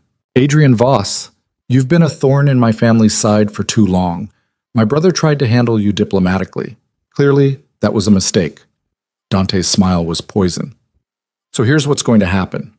You're going to transfer ownership of your entire Eastern Seaboard operation to me. All assets, all territory, all contacts. You have 12 hours to make it happen." He stepped aside, revealing Elena strapped to a chair, tears streaming down her face. If you comply, the girl lives. If you don't... Dante pulled out a knife, the blade catching the light. Well, you seem fond of her sister. Let's see how fond you are of her screams. The video ended. Rhea couldn't move, couldn't process what she'd just seen. This couldn't be happening. They'd won. They'd ended it. We have to give him what he wants, she heard herself say. No. Adrian's voice was steel. That operation represents 20 years of work. Thousands of people depend on it for their livelihoods. If I hand it over to Dante, he'll dismantle it, kill anyone loyal to me, and use the infrastructure to expand his own empire. His jaw clenched. And he'll kill Elena anyway, just to prove a point. You don't know that. Yes, I do. Adrian met her gaze. I know men like Dante Moretti. They don't negotiate. They don't honor deals. They take what they want and destroy what they can't have. Then what do we do? Rhea's voice cracked. Just let her die? No. Adrian's expression shifted, something cold and calculating sliding into place. We find her, and we end this, permanently. Alexei stepped forward. Sir, you're in no condition. I don't care. Adrian was already pulling the IV from his arm, blood beating at the insertion site. Get me clothes, weapons, and every person we have who isn't currently under federal surveillance. We have 12 hours. We use every second of it. Adrian, you'll kill yourself, Rhea said. He looked at her, and what she saw in his eyes made her breath catch. Not fear, not even anger, just absolute unwavering determination. Then I die. But Elena lives. He gripped her hand. I made you a promise, Rhea. I told you she'd be safe. I'm not breaking that promise. Not for anything. Dr. Chen appeared in the doorway, alerted by some nurse or monitoring system. What the hell do you think you're doing? You need at least 48 hours of bed rest. I need 12 hours to save a girl's life. Adrian's voice cut through her protests. You can either help me do that, or you can get out of my way. Dr. Chen looked at him, then at Rhea, then back. Something in her expression shifted. You're an idiot, she said flatly. But fine, I'll give you stimulants to keep you on your feet and pain blockers so you don't pass out. But if that shoulder starts bleeding again, you could die before we get you back to surgery. Acceptable risk. Adrian swung his legs off the bed, his face going gray with the movement. Rhea caught him before he could fall. You can't even stand. Watch me. He straightened, using her for support, every muscle trembling with effort, but he didn't collapse. Didn't give in. Dr. Chen cursed under her breath and went to get the medications. Alexei started making calls, his voice rapid fire as he mobilized their remaining forces. And Rhea stood there, holding up a wounded man who was willing to die to save her sister, and realized with crystal clarity that somewhere in the chaos of the last week, she'd stopped just surviving. She'd found something worth fighting for. Okay, she said quietly. Tell me what to do. Adrian looked at her, and despite everything, the pain, the exhaustion, the impossible odds, he smiled. We start by assuming Dante's smart. He won't keep Elena anywhere obvious. Somewhere secure, defensible, that he can abandon quickly if needed. Adrian's mind was already working, pushing through the pain. Alexei, pull up every property the Moretti family owns within 2 hours of the city. Alexei tapped on his tablet. That's over 30 locations. Narrow it to properties acquired in the last 6 months. Dante would have set this up in advance, prepared for the possibility of Luca's death. The list shrank. 15 properties. Industrial zoning, Rhea added, her own mind catching up. He needs privacy. Somewhere screaming won't be heard. 5 properties left. Dr. Chen returned with a medical kit. She injected something into Adrian's good arm. He hissed, but didn't pull away. Within seconds, his trembling eased, color returning to his face. That'll last maybe 6 hours, Dr. Chen warned. After that, you crash hard. And I mean crash. Don't be anywhere dangerous when it wears off. Noted. Adrian took the clothes Alexei offered, started pulling them on one-handed. Rhea had to help him with the shirt, careful of his bandaged shoulder. There, Alexei said, pulling up a property. Warehouse complex on the edge of the industrial district. Purchased 4 months ago through a shell company we just traced back to Dante. It's been kept empty. No legitimate business, no paper trail. Adrian studied the location. That's it. Has to be. We can't be sure. We don't have time to be sure. Adrian finished fastening his pants, then held out his hand. Weapon. Alexei hesitated, then handed over a Glock. Adrian checked the chamber, the motion practiced despite his weakened state. Rhea grabbed her own weapon from where it had been cleaned and returned to her. The weight felt right in her hand now. Familiar. How many people can we mobilize? Adrian asked. 8, maybe 10. Everyone else is either wounded, arrested, or gone to ground. Alexei's expression was grim. Dante will have more. He'll also be expecting a frontal assault, full force, overwhelming violence. Adrian's eyes narrowed. So we don't give him that. We go small, precise. 3 people maximum. That's suicide, Alexei said. No, that's the only way this works. Adrian moved toward the door, his gait unsteady but determined. Dante wants me to choose between my empire and Elena. He's counting on me to sacrifice the girl to protect my assets. When I don't, when I come after him directly, he'll be off balance. That's our opening. Rhea followed him into the hallway. And if you're wrong, if he's ready for us? Adrian stopped, turned to face her. Then we die trying, but Elena lives. The certainty in his voice left no room for argument. They made their way out of the hospital through a service exit, avoiding the main lobby. A black SUV was waiting, engine running. Alexei took the driver's seat. Adrian climbed into the passenger side, Rhea in the back. As they pulled away from the hospital, Rhea checked her weapon again. 13 rounds. She had 2 spare magazines, not enough for a prolonged firefight, but enough to make a difference. The plan is simple, Adrian said, his voice steadier now as the stimulants kicked in fully. Alexei creates a distraction at the main entrance, draws Dante's forces to one side of the building. Rhea and I go in through the back, find Elena, extract her. And Dante? Rhea asked. Adrian's expression turned to ice. Dante is mine. They drove in silence after that, the city lights blurring past the windows. Rhea watched Adrian in the rearview mirror, seeing the way he held his injured shoulder, the tightness around his eyes. He was running on borrowed time and chemical courage. If they survived this, he'd need surgery again. Extended recovery, weeks of physical therapy. If they survived this. The warehouse district appeared like a graveyard of industry. Abandoned buildings, rusted equipment, streets that hadn't seen traffic in months. Alexei killed the headlights, navigating by moonlight. There, he said quietly, pointing to a structure ahead. That's the complex. It looked like every other warehouse. Corrugated metal siding, loading docks, minimal windows. But there were vehicles parked nearby, lights inside, signs of occupation. Alexei parked 2 blocks away. They sat in darkness, watching. I count 6 guards outside, Alexei murmured, probably more inside. Can you handle the distraction? Adrian asked. Yes, but you'll have maybe 5 minutes before they regroup. 5 minutes is enough. Adrian opened his door, moving slowly. Rhea climbed out the back, her leg protesting every step. Alexei handed Adrian a radio. Channel 3. I'll let you know when I'm in position. Adrian nodded, then, unexpectedly, he pulled Alexei into a brief embrace. If this goes wrong, it won't. Alexei's voice was firm. You don't get to die on my watch, sir. Mira would never forgive me. They separated. Alexei climbed back into the SUV, driving away to circle around to the warehouse's front entrance. Rhea and Adrian moved through the shadows, staying low, approaching the building from the rear. The night was cold, the wind carrying the smell of rust and old oil. Rhea's breath came in white puffs. They reached the back of the building. A single door, rusted but functional. No guards visible. Too easy. Adrian tried the handle. Locked. He pulled out a small toolkit, working the lock with one hand. It took longer than it should have, his injured shoulder limiting his mobility. Sweat beaded on his forehead. Finally, a click. The door opened. They slipped inside into darkness broken only by dim emergency lighting.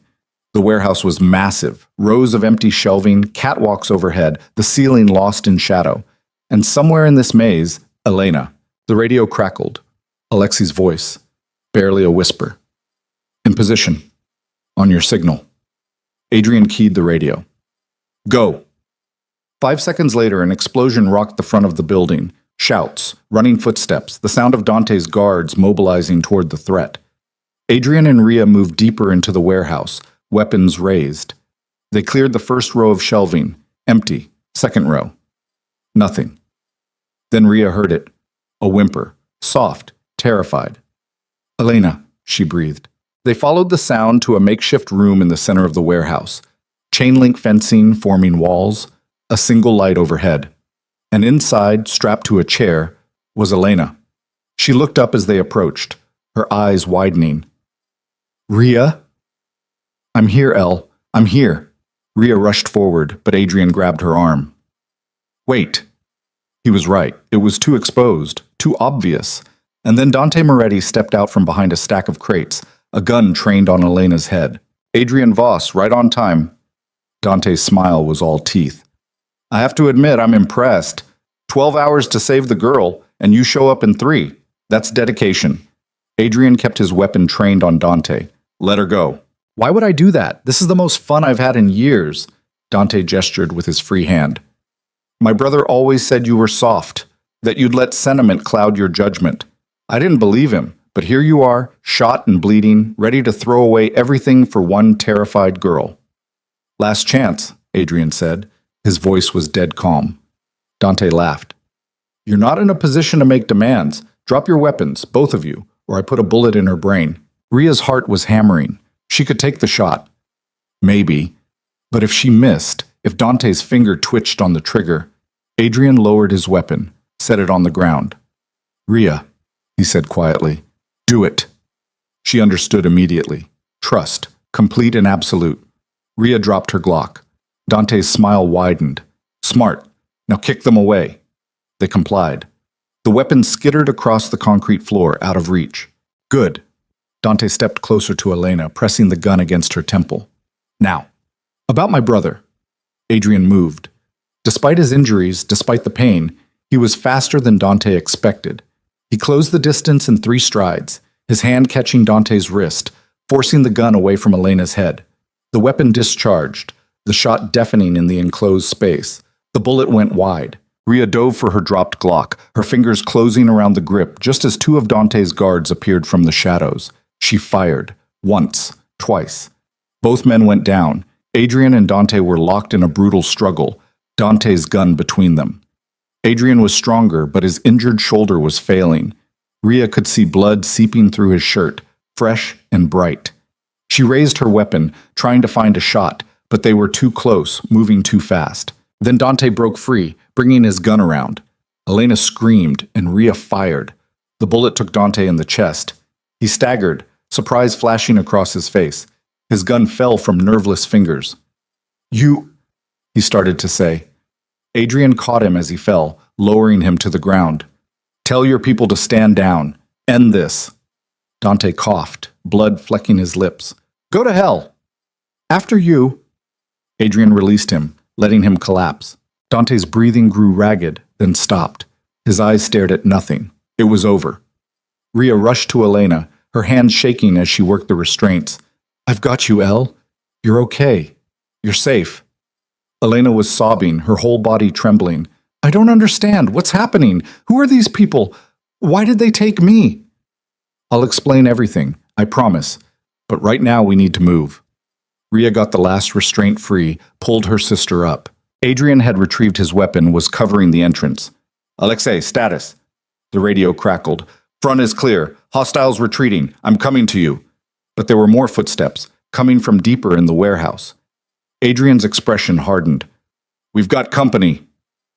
4 more guards appeared, weapons raised. They saw Dante's body and rage transformed their faces.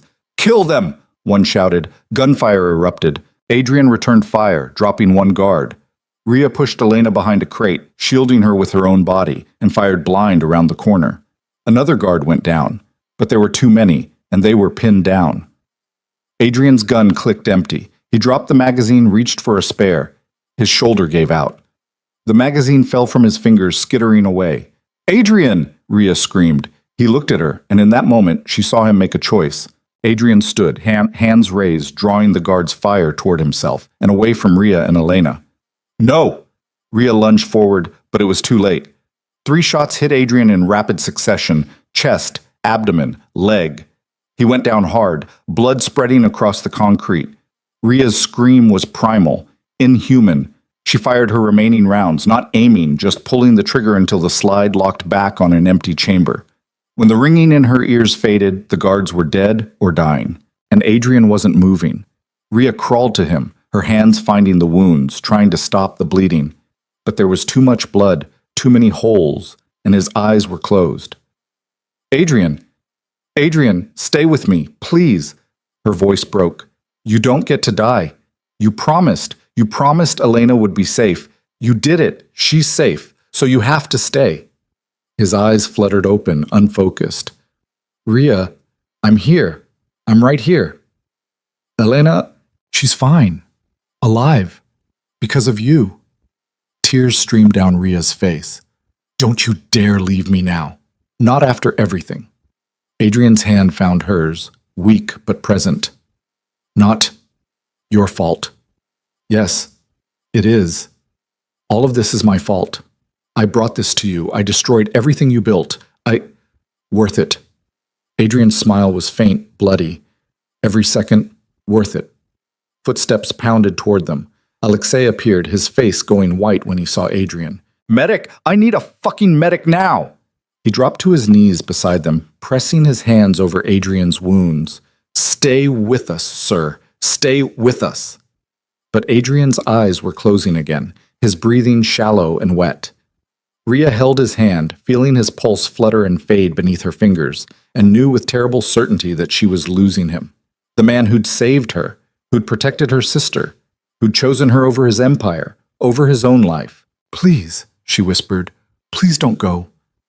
But the warehouse was filling with sirens now, red and blue lights flashing through the windows, and Rhea realized they were out of time, out of choices, out of miracles. And as medical personnel swarmed around them, as they lifted Adrian's broken body onto a stretcher, as Elena sobbed in Rhea's arms and Alexei barked orders into a phone, Rhea understood the final brutal truth. She could run, take Elena and disappear into the world, use the resources Adrian had given her to build a new life somewhere far from all this violence. Or she could stay, stand beside the man who'd given everything for her and fight for the empire he'd built, the people who depended on him, the legacy that would die if she walked away. The paramedics were moving Adrian toward the exit. Rhea had seconds to decide, run or fight, safety or loyalty. The person she'd been a week ago, or the person Adrian Voss had seen in her when he pulled her from that storm. She looked down at Elena, then at Adrian's unconscious form disappearing through the warehouse doors, and made her choice. Rhea didn't run. She watched the paramedics load Adrian into the ambulance, his face gray beneath the oxygen mask, his body barely clinging to life. Elena was beside her, shaking violently, still not understanding what had just happened or why her sister was covered in blood. Rhea, please, Elena whispered. Tell me what's going on. But Rhea couldn't answer. Her mind was moving too fast, calculating angles, weighing options. Adrian had said it himself. Dante's people would regroup. They'd come for revenge. And with Adrian down, with the leadership vacuum, his entire operation would fracture, unless someone held it together.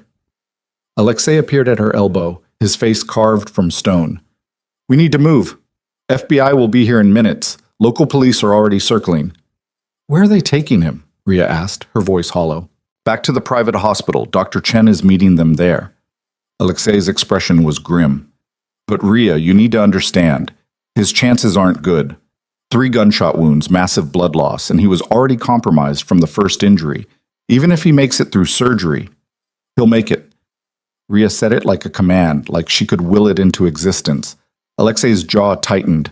And if he doesn't, what then? The question hung in the air between them, heavy with implications.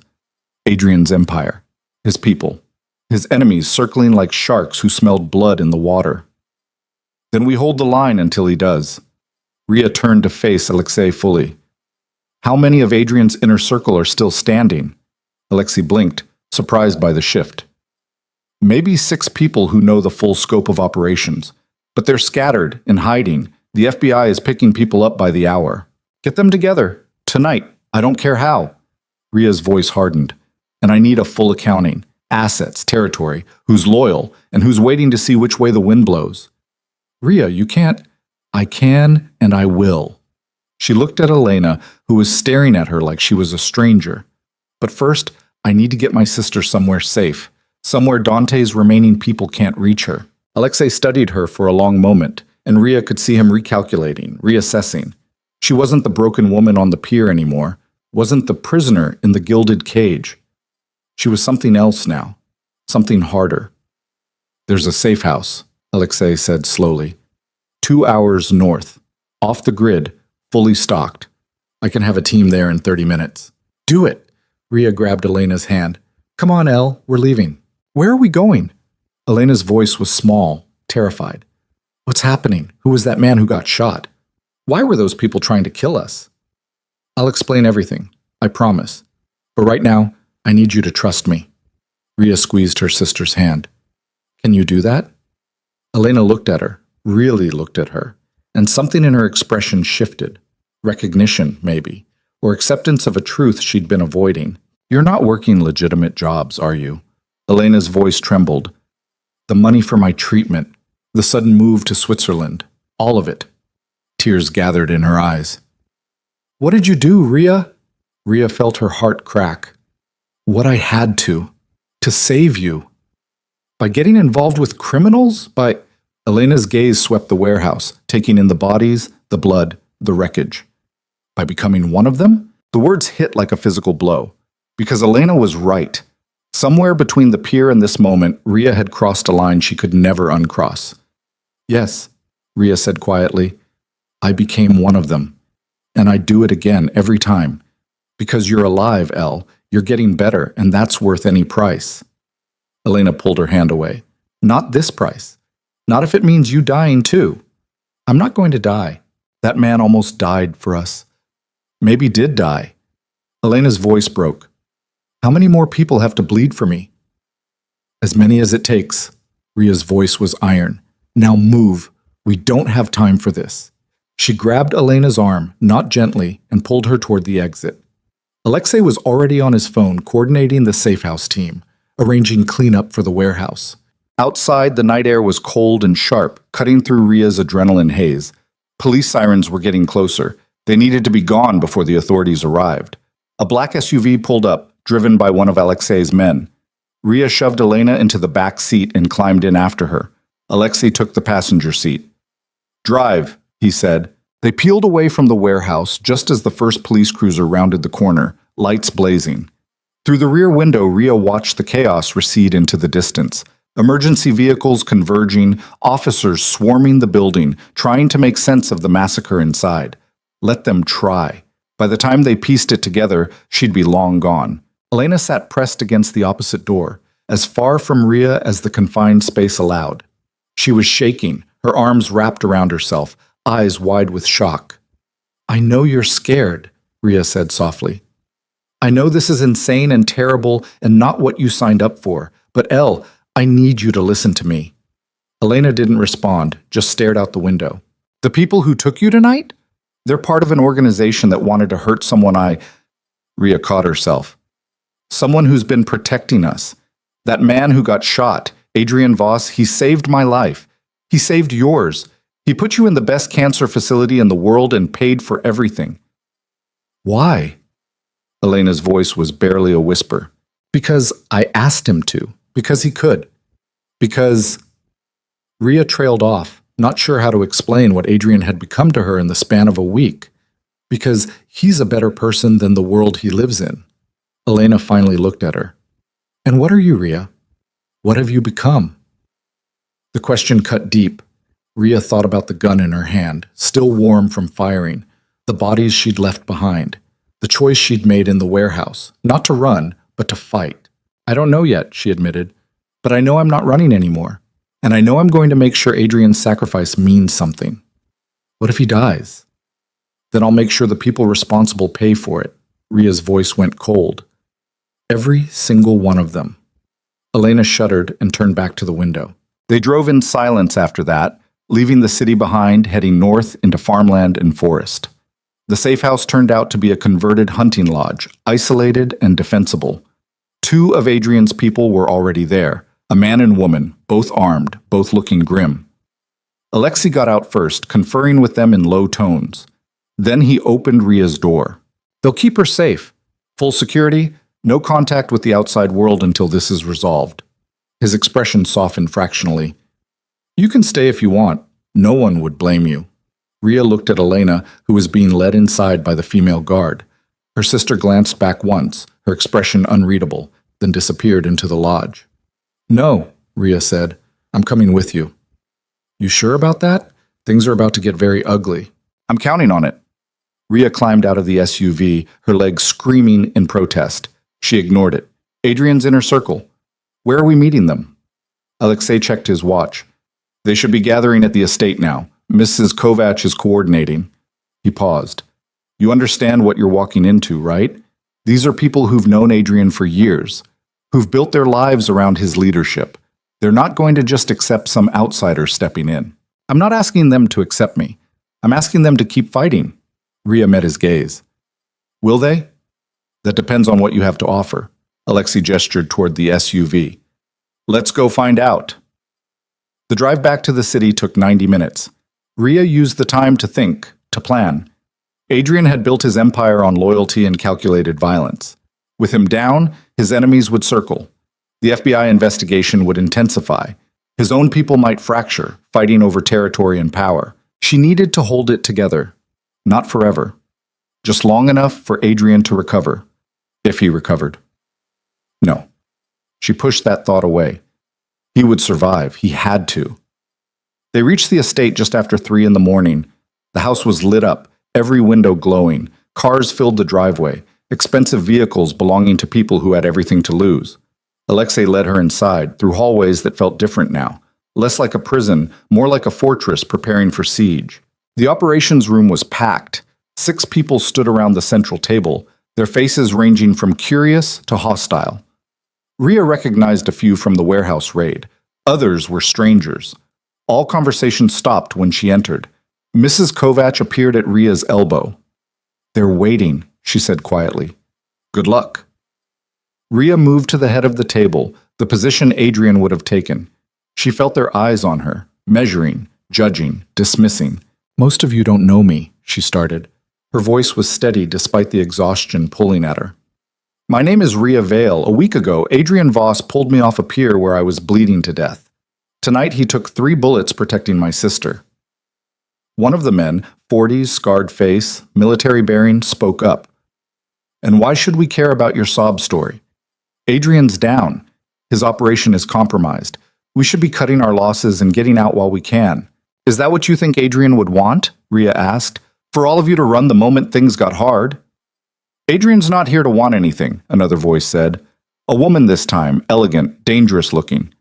He might not make it through the night, and even if he does, he'll be months recovering. We can't wait that long.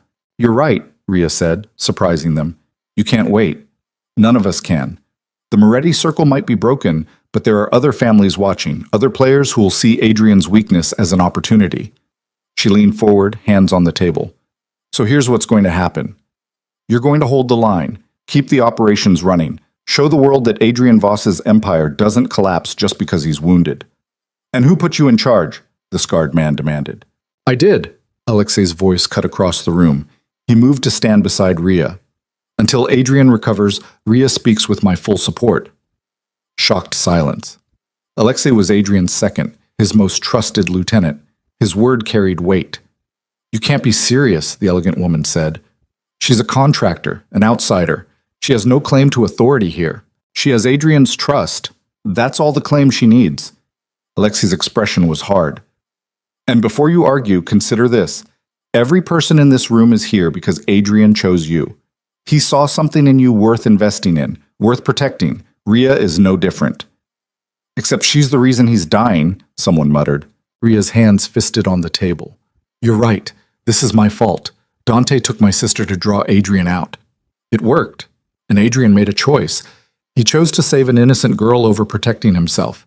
If that makes him weak in your eyes, then maybe you never understood him at all. She straightened, meeting each person's gaze in turn. I'm not asking you to follow me.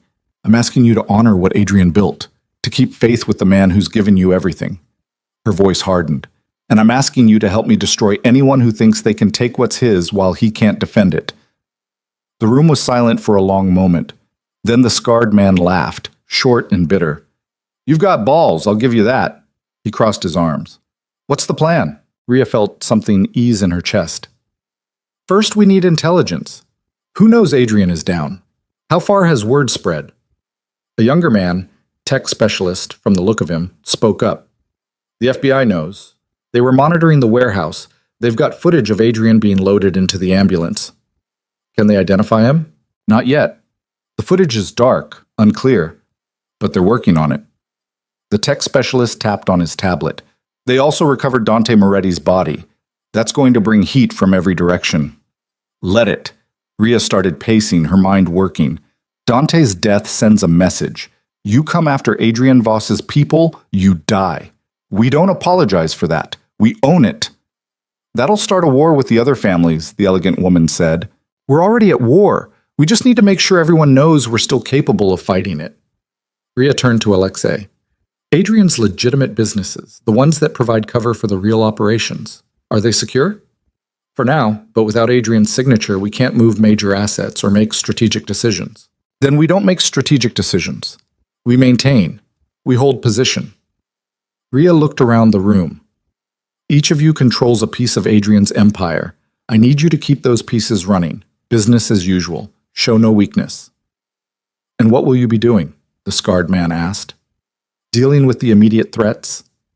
Rhea's expression hardened. Dante had people.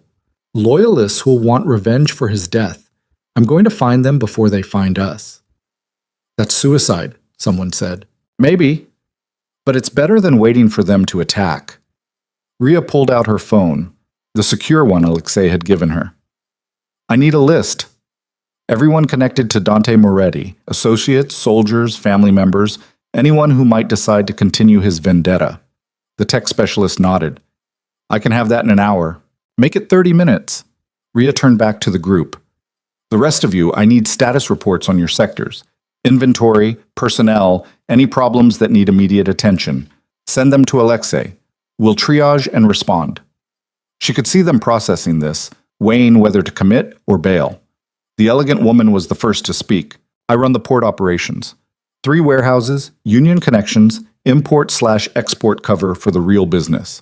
She pulled out her own phone. I'll have a full report within the hour. One by one, the others followed suit. Committing, choosing to fight rather than run. When the meeting broke up, Rhea found herself alone with Alexei and Mrs. Kovac.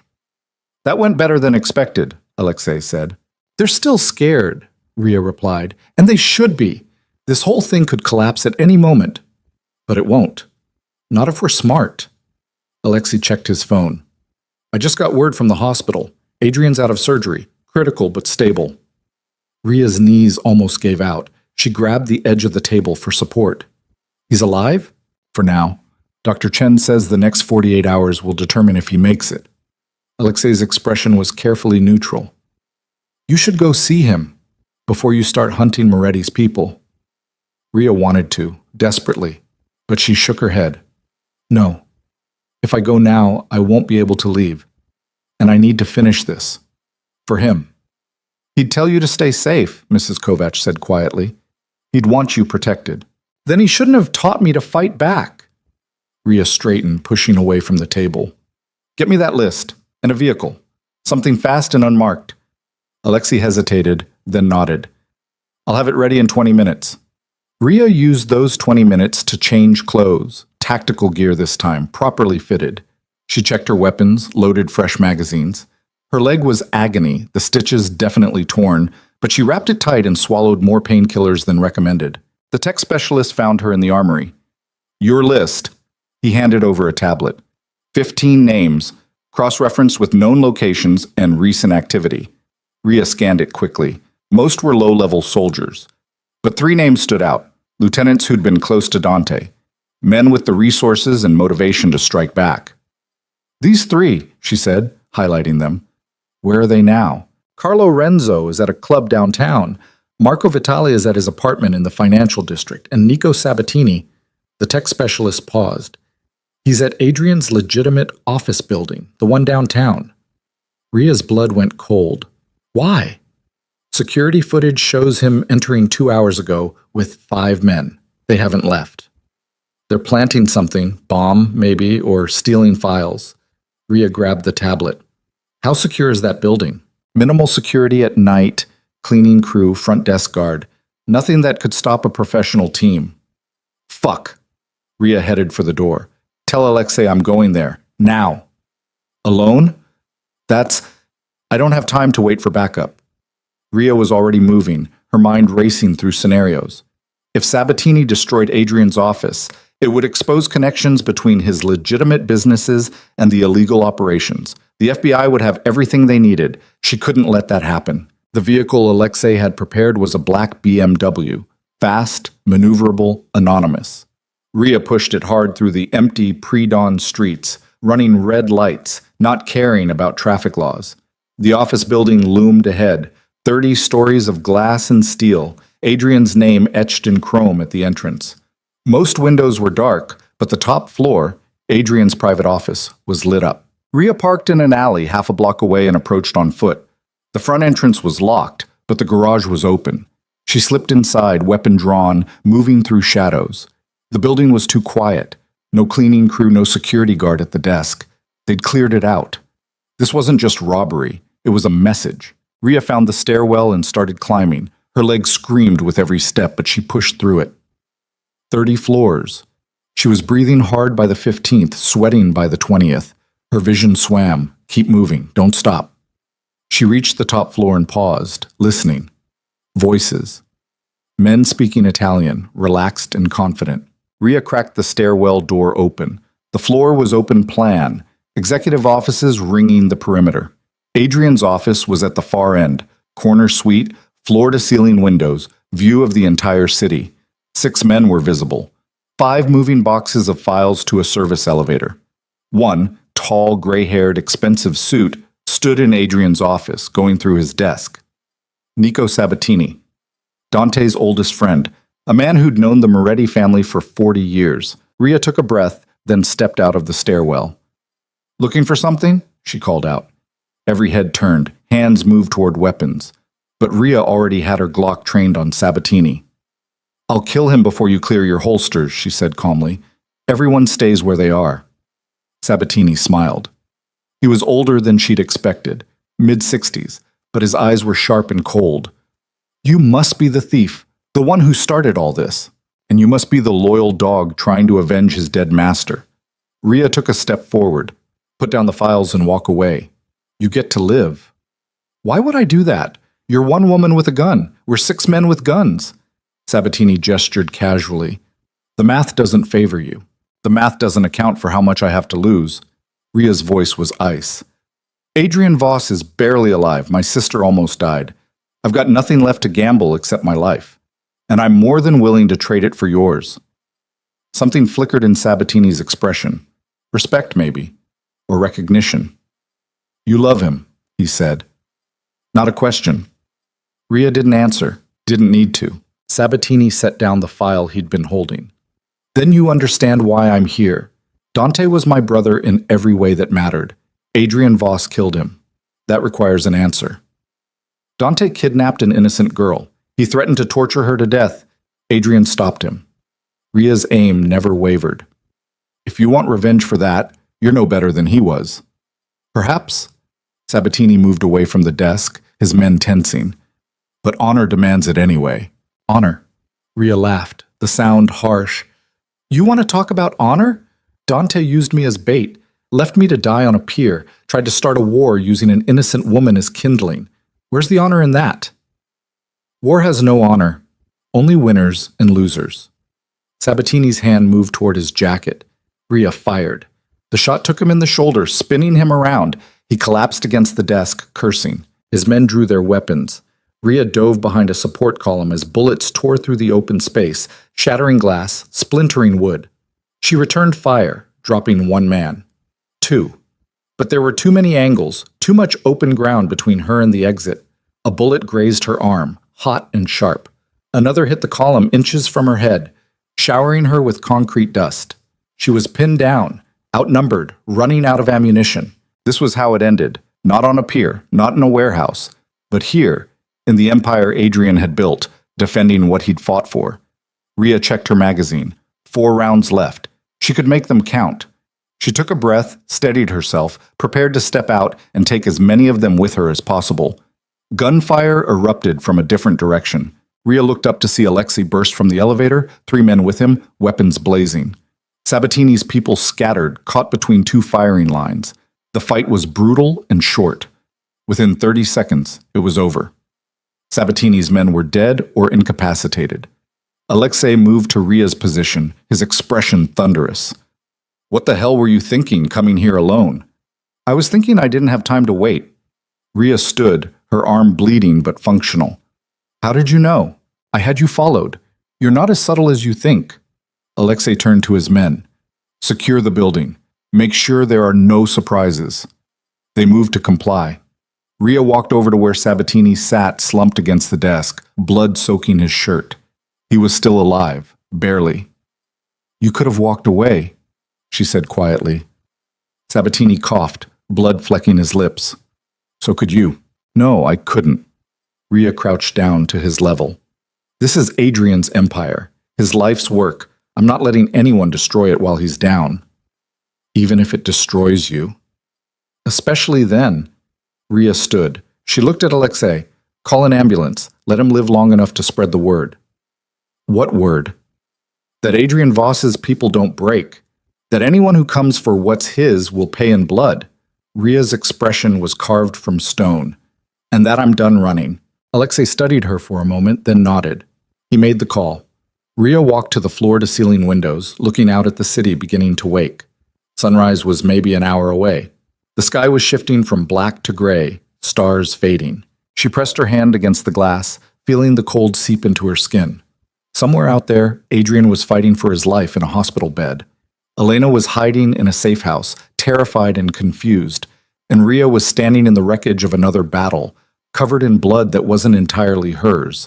This wasn't the life she'd imagined, wasn't the person she'd thought she'd become, but it was who she was now. Footsteps behind her. Alexei, his phone in hand. "The hospital called," he said, his voice carefully neutral. "Adrian's awake." Rhea spun around.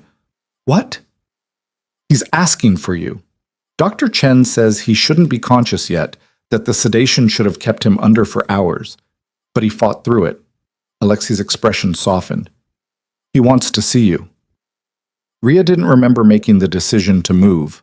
One moment she was at the window, the next she was running for the elevator, Alexei calling after her to wait for backup. She didn't wait. The BMW was still in the alley. She drove like the city was on fire, weaving through early morning traffic, ignoring her screaming leg, the blood soaking through her sleeve. The hospital appeared too slowly and too fast. She abandoned the car at the emergency entrance and ran inside past startled nurses through security that tried to stop her. Dr. Chen intercepted her on the ICU floor. "Rhea, you need to calm down." "Where is he?" "Room 12. But he's very weak. You can't." Rhea pushed past her. Room 12 was at the end of the hall, doors closed, machines beeping steadily beyond them. She opened the door slowly, her heart hammering.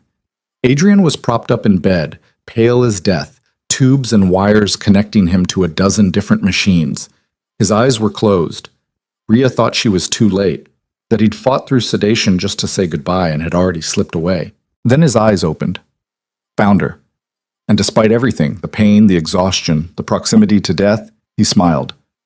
"You stayed," he said, his voice barely a whisper. Rhea crossed the room in 3 strides, grabbing his hand, careful of the IV line. "Of course I stayed, you idiot. Where else would I go?" "Switzerland, with Elena, safe." Each word cost him visible effort. "I sent her to a safe house. She's protected. And I stayed because—" Rhea's voice broke. "Because someone has to keep your empire from falling apart while you recover." Adrian's grip on her hand tightened fractionally. "Rhea, you don't have to do that." "Yes, I do." Tears were streaming down her face now, and she didn't care. "You took 3 bullets for my sister. You gave everything to protect us. The least I can do is protect what you've built." "That's not your burden." "It is now." Rhea leaned closer, pressing her forehead against his. "I'm not walking away from this. From you. You said I remind you there are people worth saving. Well, you're worth saving too, and I'm going to make damn sure you have something to come back to." Adrian's eyes searched hers, and Rhea saw the moment he understood that she wasn't just talking about his empire. Rhea, don't. She pulled back slightly. Don't tell me it's too dangerous or too complicated or that I should run while I can. I've made my choice. I'm staying, I'm fighting, and I'm going to burn down anyone who thinks they can take what's yours. Adrian was quiet for a long moment. Then, slowly, painfully, he lifted his free hand to her face, thumb brushing away her tears. When I pulled you off that pier, he said softly, I thought I was saving you. I didn't realize you'd be the one saving me. Rhea laughed, short and sharp, and tinged with hysteria. We're not saved yet. You're barely alive. Half your organization wants to bail. The FBI is closing in, and Dante's people are regrouping for another attack. Then we fight. Adrian's voice grew stronger, more focused. Together. Together, Rhea echoed. Dr. Chen appeared in the doorway. That's enough. He needs rest. 5 more minutes, Adrian said, not looking away from Rhea. 2. Then I'm throwing you out myself. Dr. Chen disappeared back into the hallway. Adrian's expression grew serious. Listen to me. Alexei will help you. So will Mrs. Kovac. But don't trust everyone. Some of my people will see you as weak, an opportunity. They'll try to use this moment to take power. Let them try.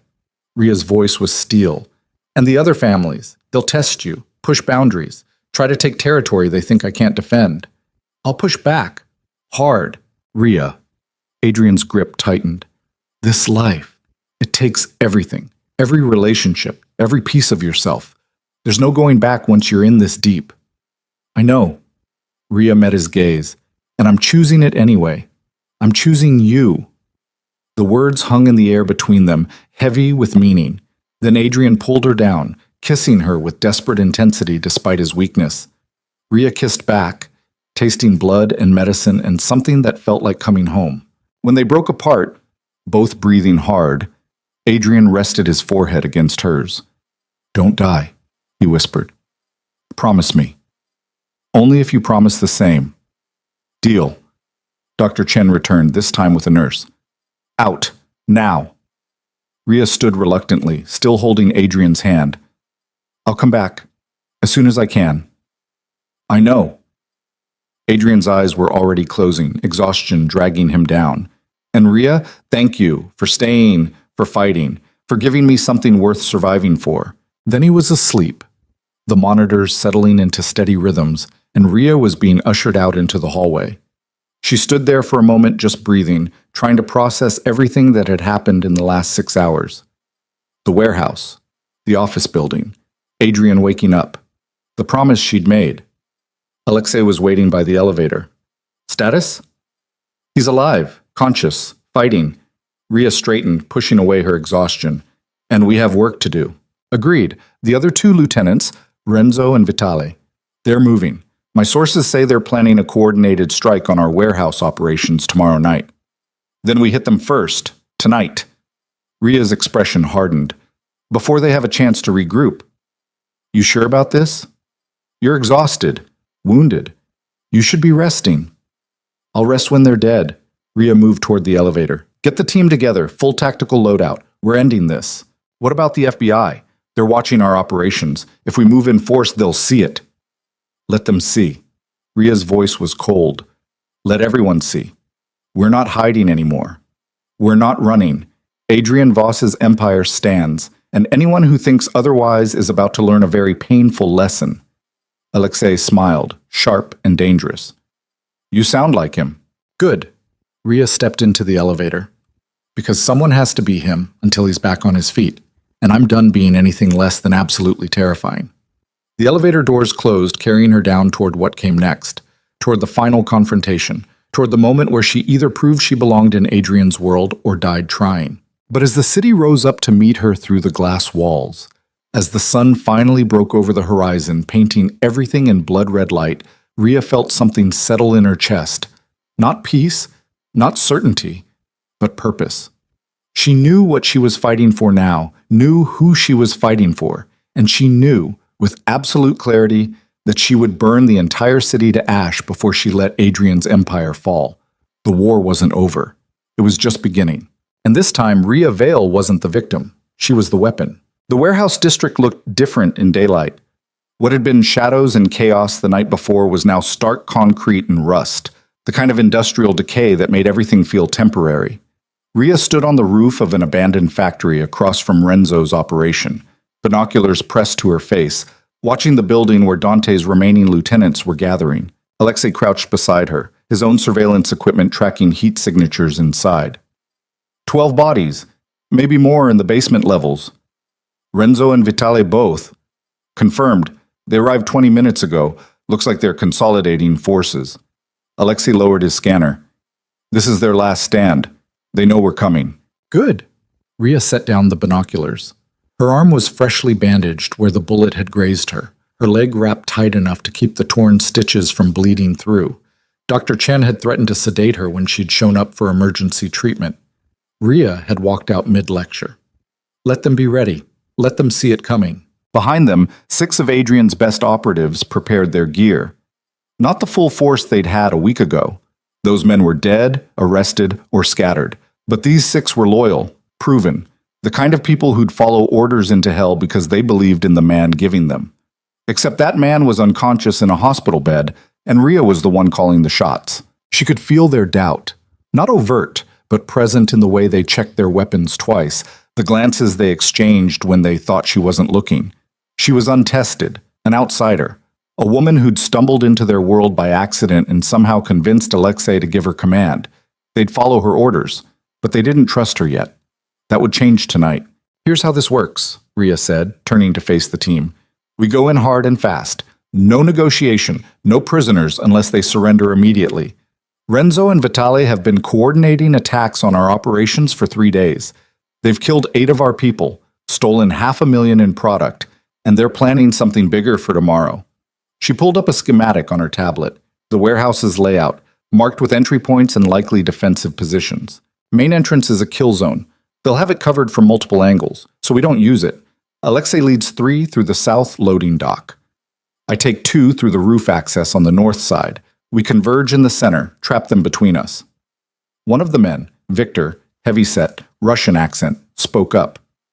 And if they have hostages, civilians, they won't. This is a staging area, not a public space. Everyone inside chose to be there. Rhea met his gaze. But if I'm wrong, if there are innocents, you get them out first. Clear? Victor nodded slowly. Clear. Questions? Rhea asked. Silence. Not agreement exactly, but acceptance. Good. We move in 10 minutes. Rhea turned back to study the warehouse, her mind running through scenarios, calculating odds. Alexei moved closer, his voice low. You don't have to do this. I can lead both teams. You can coordinate from here. No. Rhea didn't look at him. I need them to see me fight, to know I'm not just giving orders from safety. Adrian built this empire on loyalty. Loyalty has to be earned. Adrian also nearly died earning it, multiple times. Then I'm following his example. Rhea checked her Glock. Full magazine, 1 in the chamber. She had 3 spare mags on her vest. Not enough for a prolonged firefight, but enough to make a difference. Rhea. Alexei caught her arm. When we get in there, stay behind cover. Let the team take point. You're injured, exhausted, and if you die, everything falls apart. Adrian's empire, Elena's protection, all of it. I know. Rhea's voice was quiet. But if I hide, if I play it safe, they'll never follow me, never trust me. And the next time someone tests us, we'll fracture. She turned to face him. I have to be willing to bleed for this, same as everyone else. Alexei studied her for a long moment, then released her arm. You're more like him than you know. I'll take that as a compliment. It wasn't entirely meant as one. But Alexei smiled grimly. Adrian's need to be the shield has nearly killed him a dozen times. Don't make the same mistake. Noted, Rhea moved back to the team. Time to move. They descended from the factory roof in pairs, crossing the empty street in tactical formation. The warehouse loomed ahead, silent and waiting. No guards visible outside, which meant they were all concentrated inside. Smart, but also limiting. Rhea led her two-person team, Victor and a younger operative named Marcus, around to the north side. The roof access was a rusted fire escape, the kind that groaned with every step. They climbed slowly, weapons ready, listening for any sign they'd been spotted. Through her earpiece, Alexei's voice. "In position at south entrance. On your mark." Rhea reached the roof access door. Locked, but old. She pulled out a pry bar and forced it open, the metal shrieking in protest. So much for stealth. "Go, go, go," she said into her mic and pushed through the door. The interior was exactly as the schematic showed. Catwalks over a main floor filled with crates and equipment. Below, figures were moving, responding to the noise, shouts, weapons being raised. Rhea dropped to one knee behind a support beam and fired. 3 shots, 2 hits. One man went down screaming, another stumbled back. Victor and Marcus opened up from flanking positions, their suppressed rifles making soft coughing sounds. More bodies fell. From the south entrance, Alexei's team breached with explosive charges. The warehouse filled with smoke and chaos. Rhea moved along the catwalk, firing at targets below, trying to identify Renzo or Vitale in the mess of bodies and gunfire. Everything was noise and movement, the kind of confusion where friendly fire became a real possibility. A figure appeared on the catwalk ahead, armed, raising a shotgun. Rhea fired twice. The figure dropped, the shotgun clattering over the edge. "Northwest corner," Alexei's voice through the earpiece. "Renzo's barricaded with 4 men. We're pinned down." Rhea sprinted along the catwalk, ignoring the screaming pain in her leg. She could see Alexei's position below, 3 of his people behind crates, taking heavy fire from a fortified position. Renzo had set up behind steel plating, using the warehouse's own equipment as cover. Smart, almost impenetrable from ground level. But Rhea was above him. She lined up the shot, accounting for angle and distance, breathed out slowly, fired. The bullet punched through the gap between the steel plates, catching Renzo in the shoulder. He spun, cursing, trying to locate the shooter. Rhea fired again, this time center mass. Renzo went down. His men broke, panic overriding training. 2 tried to run. Alexei's team cut them down. The other 2 dropped their weapons, hands raised. "Renzo's down!" Rhea called out. "Where's Vitale?" As if summoned by his name, gunfire erupted from a new direction. The remaining hostile forces were consolidating, falling back to a secondary position. And leading them was Marco Vitale, younger than Renzo, harder, moving with military precision. He'd set up a fighting retreat, using his people as covering fire while he maneuvered toward the east exit. "He's running," Victor said, appearing at Rhea's elbow. "Not running. Regrouping." Rhea watched Vitale's pattern, seeing the tactical intelligence behind it. "He's going to hit us from outside, force us into the open." She was right. 30 seconds later, gunfire started coming through the warehouse windows, precise and devastating. One of Alexei's men went down with a headshot. "Everyone off the main floor," Rhea ordered. "Get to cover. Now." The team scattered, taking positions behind machinery and structural supports. But they were still pinned down, unable to advance or retreat without exposing themselves. Vitale had turned the warehouse into a kill box. "We need to flank him," Alexei said through the comms. "He's got us locked down." Rhea looked around, calculating. The east exit led to an alley. If Vitale was shooting from there, he'd have limited sightlines. But approaching him directly was suicide, unless she didn't approach directly. "Cover me," Rhea said. She didn't wait for confirmation, just moved, back along the catwalk toward the north side where they'd entered. Her legs screamed with every step, blood seeping through the bandage. She reached the roof access and climbed back outside, into cold morning air. The sun was higher now, burning through the industrial haze. From up here, she could see the alley where Vitale had positioned himself, using a dumpster and a service vehicle for cover. He had 3 men with him. They were focused entirely on the warehouse, not watching their 6. Rhea descended the fire escape as quietly as possible, reached ground level, circled around through an adjacent lot, using abandoned equipment for cover, got within 50 feet before one of Vitale's men spotted her. He shouted a warning. Rhea fired first, dropping him before he could raise his weapon. The other 2 spun, returning fire. Bullets sparked off metal, missing her by inches. She dove behind a concrete barrier, ejected her spent magazine, loaded a fresh one. Her hands were shaking from adrenaline and exhaustion. "Rhea, status?" Alexei's voice in her ear. Engaged. 3 hostiles East Alley. I need support. On our way. But they wouldn't get there in time. Vitaly's remaining men were advancing on her position, using proper cover tactics. And Vitaly himself was maneuvering to cut off her retreat. She was trapped. Rhea popped up, fired 3 shots. 1 man went down, the other ducked back. Then Vitaly was there, appearing from behind a van, his weapon trained on her. They fired simultaneously. Rhea felt the impact, center mass hitting her vest.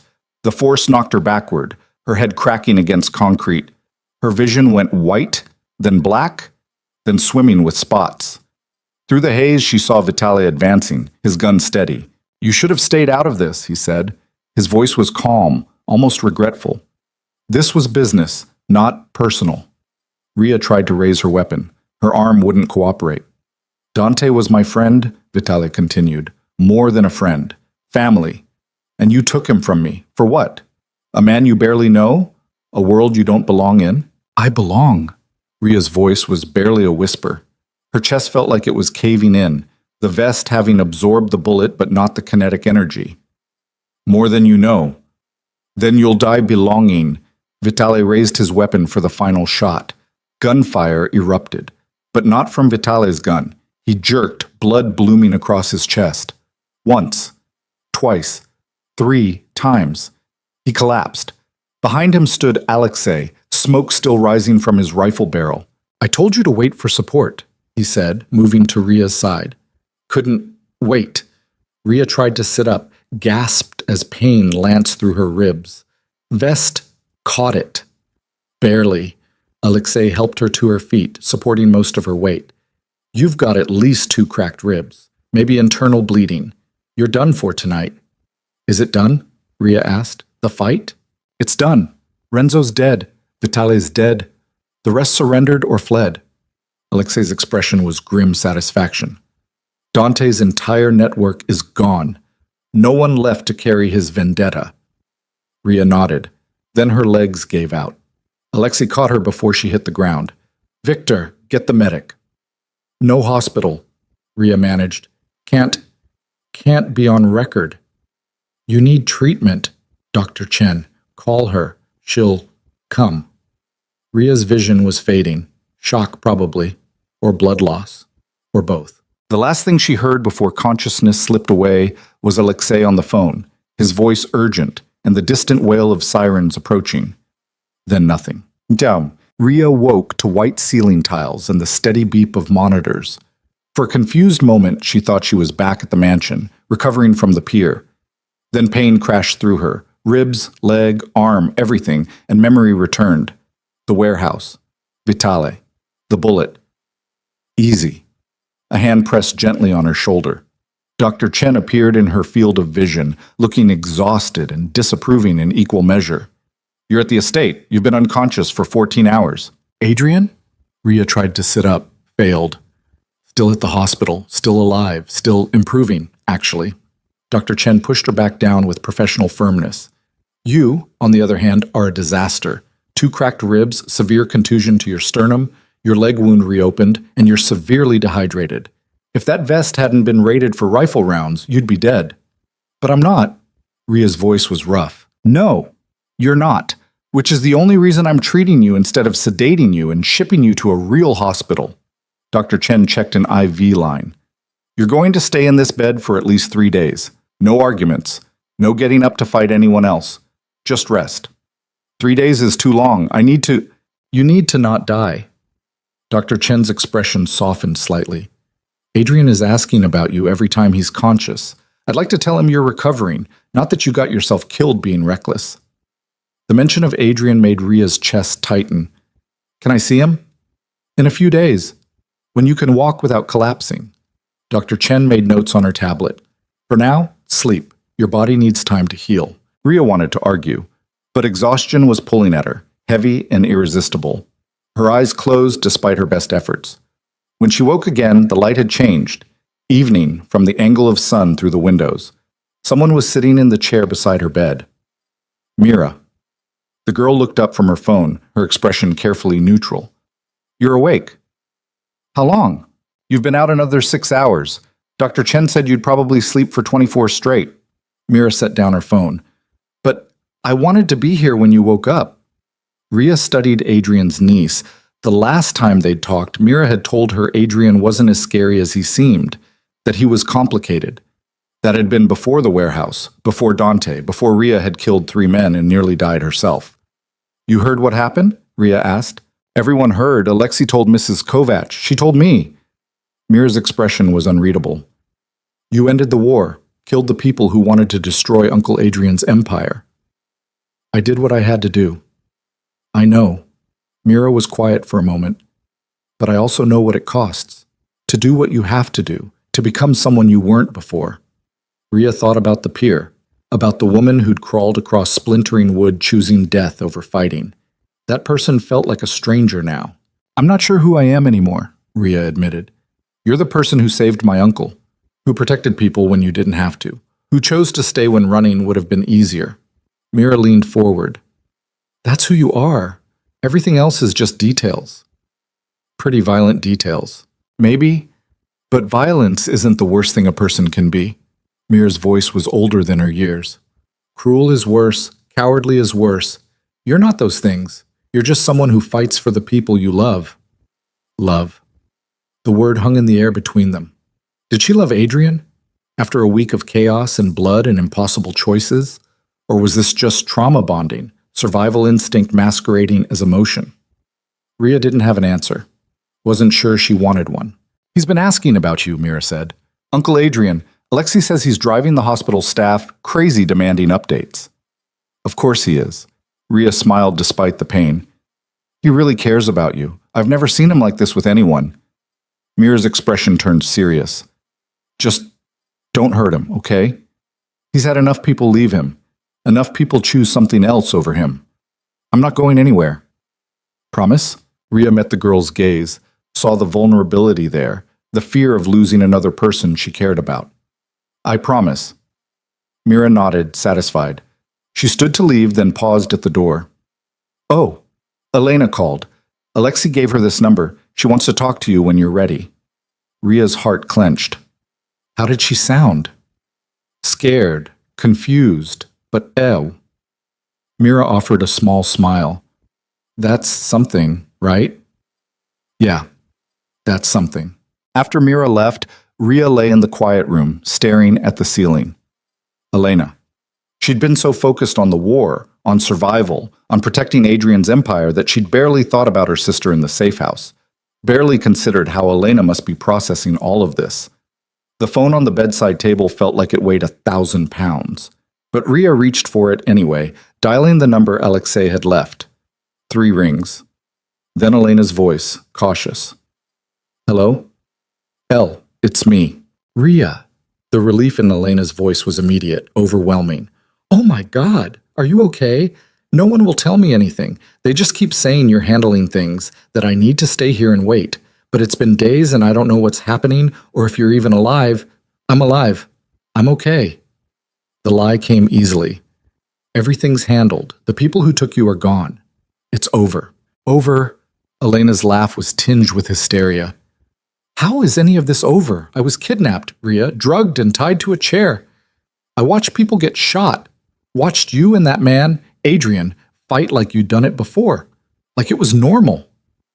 I know. I know it was terrifying, and I'm so sorry you got pulled into this. Sorry doesn't... Elena's voice broke. I don't even know you anymore. My sister was a translator, someone who worked normal jobs and called every Sunday and worried about paying rent. Now you're, what, a criminal? A killer? Each word landed like a punch. Ria closed her eyes against the pain. I'm someone who did what she had to do to save your life, Ria said quietly. The treatment you're getting, the doctors, the facility, none of that was possible through legitimate channels. We didn't have the money. We didn't have the time. So I made a choice. I took a job from dangerous people to get you what you needed. And it went wrong. Spectacularly wrong. Ria exhaled slowly. But you're alive, Elle. You're getting better. The cancer's in remission. You have a future. That's all I cared about. That's all I still care about. Silence on the other end of the line.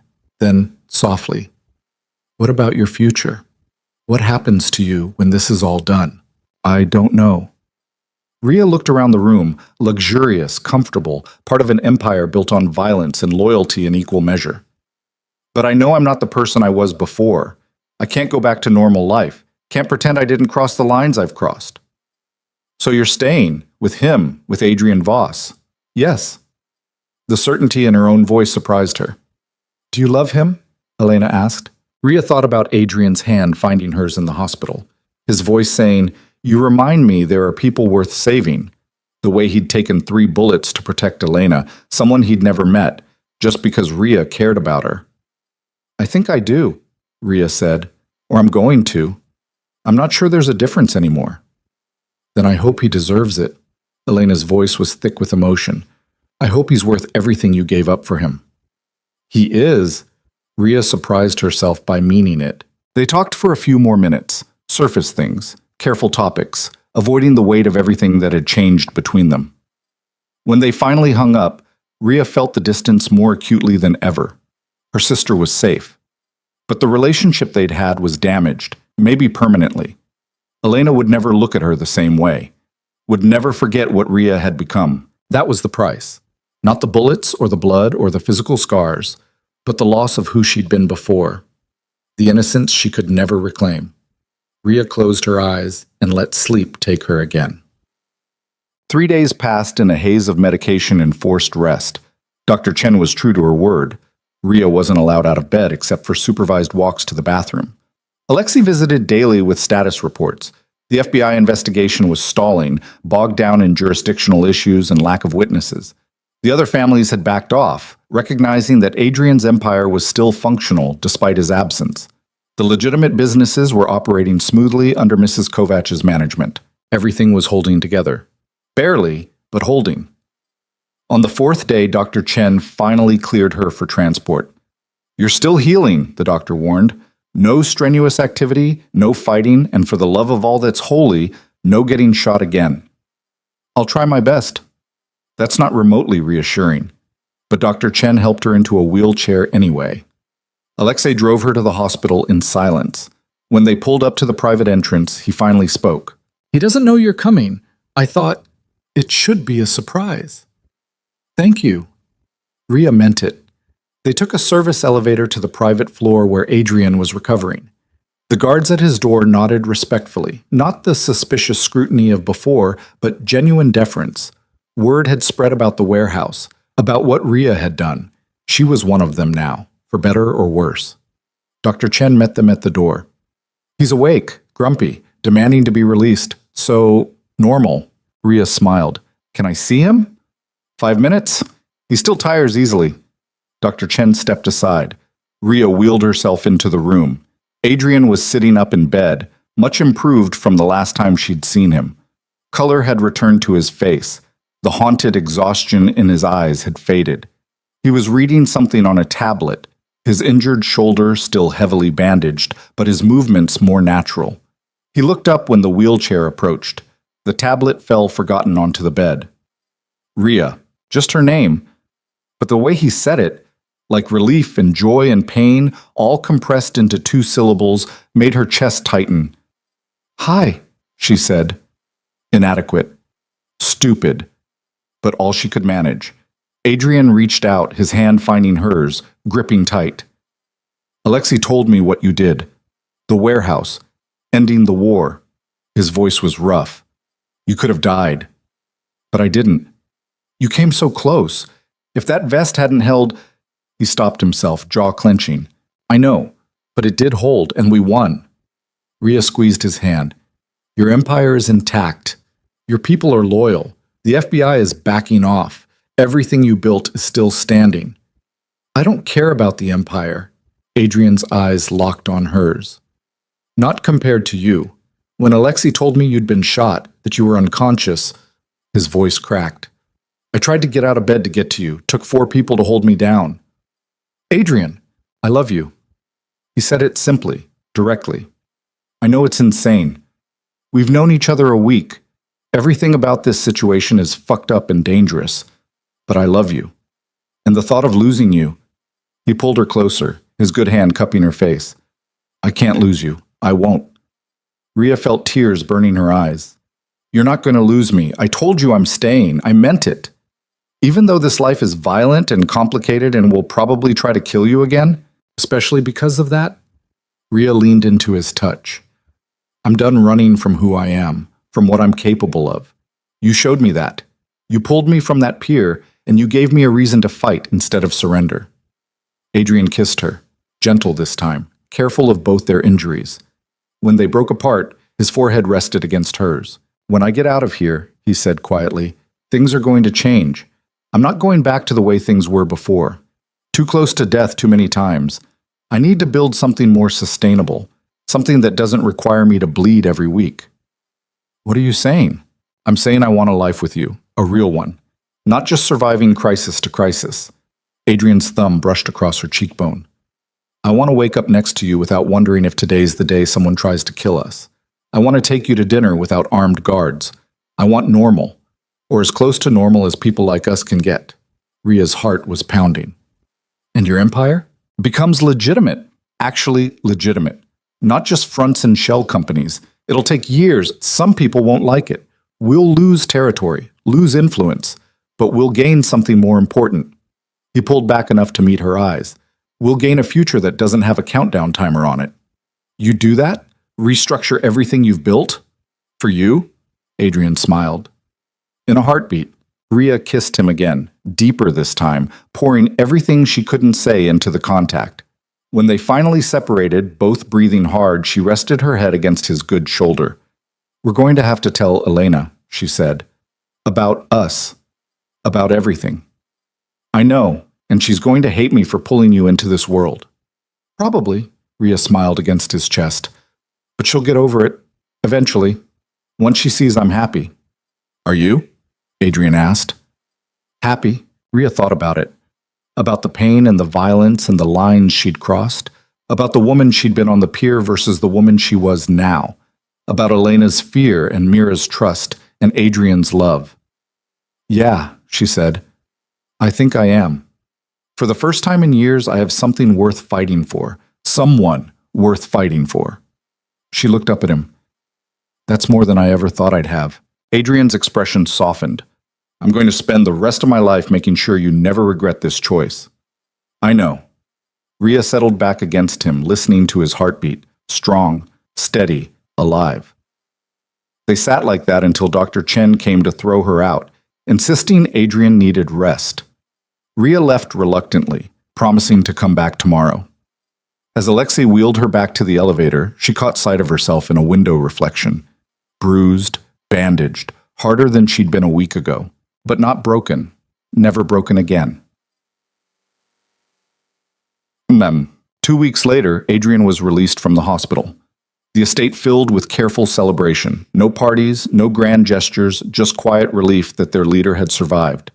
He moved slowly, favoring his injured shoulder, but he was present and focused in a way that reassured everyone. Rhea stayed at the estate, her own recovery progressing. Her ribs healed. Her leg finally stopped bleeding through the bandages. Dr. Chen declared her fit for normal activity, with the caveat that normal for Rhea was probably going to give her heart attacks. Elena came to visit one afternoon, driven from the safe house by armed escort. She looked healthier than Rhea had seen her in months. The treatment was working, her hair growing back, color in her cheeks. They sat in the mansion's garden, the winter sun cold but bright. So, Elena said, wrapping her coat tighter, this is your life now. Looks like it. It's terrifying. Yeah, it is. Rhea didn't try to sugarcoat it. Elena was quiet for a moment, watching a bird hop along the stone path. I've been thinking about what you said, about doing what you had to do to save me. It's like, let me finish. Elena turned to face her. I was angry, so angry at you for lying, for getting involved with criminals, for risking your life. But then I thought about what I would have done. If our positions were reversed, if you were the one dying, and I was the one who had to save you. Tears gathered in Elena's eyes. I would have done the same thing, exactly the same. Because that's what love is, right? Doing impossible things for the people you can't live without. Rhea felt her own tears starting. So I'm not angry anymore. I'm grateful and terrified, but mostly grateful. Elena reached out, taking Rhea's hand. And I'm going to try to understand this world you're in now, because you're my sister, and I don't want to lose you to some war I refuse to acknowledge. You won't lose me. Rhea squeezed her hand. I promise. Good, because I need you around to explain to me what the hell is going on with you and Adrian Voss. Elena's expression turned teasing. Mira says you two are practically married already. Rhea laughed, genuine and surprised. Mira talks too much. She's 16. It's her job. Elena smiled. But seriously, you love him? Yeah, I do. Then I'm happy for you, even if he is a terrifying crime lord. Former crime lord. He's going legitimate. Sure he is, but Elena said it fondly, without judgment. They talked for another hour. Careful conversation, rebuilding bridges, finding their way back to each other. It wasn't the relationship they'd had before, but it was something new, something stronger for having survived being tested. When Elena left, promising to visit again soon, Rhea felt lighter than she had in weeks. She found Adrian in his private studio, the place he'd shown her in what felt like another lifetime. He was working on the sculpture, the winged figure that was almost complete. It's beautiful, Rhea said from the doorway. Adrian looked up, his expression softening when he saw her. It's almost done. Just needs finishing touches. He set down his tools and moved to her, pulling her into a careful embrace. His shoulder was still healing, but the hug was warm and solid. Elena left? He asked. Yeah, she's processing, but she'll be okay. Rhea looked up at him. We'll all be okay. You sound sure of that. I am, Rhea smiled. Because we survived the worst. Everything else is just details. Adrian laughed, the sound rumbling through his chest. You're dangerously optimistic for someone who almost died multiple times this month. I learned from the best. They stood like that for a while, just holding each other, listening to the quiet of the studio. Outside, the estate was returning to normal. The guards were relaxed. Mrs. Kovach was humming as she coordinated staff. Mira was in school, complaining about homework via text. Life was settling into new patterns. New normals. Adrian eventually pulled back, his hand finding Rhea's. Come here. I want to show you something. He led her to the sculpture. Up close, Rhea could see the incredible detail, every feather rendered with precision, the figure's face both strong and vulnerable, wings spread as if preparing for flight. It's us, Adrian said quietly. Like I told you before. Powerful but unfinished, always becoming something more. Rhea studied it, seeing what he meant. The figure wasn't perfect. There were rough edges, places where the metal showed its seams. But it was beautiful anyway. Maybe because of its imperfections, not despite them. What are you going to call it? She asked. Adrian was quiet for a moment, then, Phoenix? Rising from ashes? Something like that. He turned to face her fully. We both died on that pier in our own ways. The people we were before. And we've been rebuilding ourselves ever since. Into something stronger, something that can survive fire. Rhea thought about the storm, the blood, the choices that had brought her here. I like it, she said. Adrian kissed her forehead. I'm glad, because I made a decision. What kind of decision? This sculpture. When it's finished, I'm donating it to a hospital, one that treats cancer patients. His eyes held hers. In Elena's name, and your mother's. So something beautiful comes from all the pain. Rhea's throat tightened. She couldn't speak, could only nod. Adrian held her as she cried, not sad tears, but the kind that came from release, from letting go of carrying everything alone. When she finally composed herself, wiping at her eyes, Adrian smiled gently. There's one more thing, he said. He reached into his pocket and pulled out a small box. Rhea's heart stopped. Adrian, it's not what you think. Or maybe it is. I don't know anymore. He opened the box. Inside was a key. Simple, silver, nothing remarkable. Key to the estate? Rhea asked, confused. Key to everything. Adrian took her hand, pressing the key into her palm. This place is as much yours as mine now. You fought for it, bled for it, chose it when you could have run. So it's yours. I know you don't need it. I'm giving it anyway. Adrian's expression was serious. This is my home, And I want it to be yours too, officially, permanently. Rhea looked at the key, feeling its weight. Not just metal, but meaning, commitment, a future being offered. Are you sure? She asked quietly. I've never been more sure of anything. Adrian pulled her close. I love you, Rhea Vale. And I want to build a life with you. Not just survive together, but actually live. Create something worth protecting. Rhea closed her hand around the key. Okay. Okay. Okay. Let's build something worth protecting. She kissed him, tasting salt from her earlier tears, and something sweeter underneath. Together. 6 months later, the estate looked different.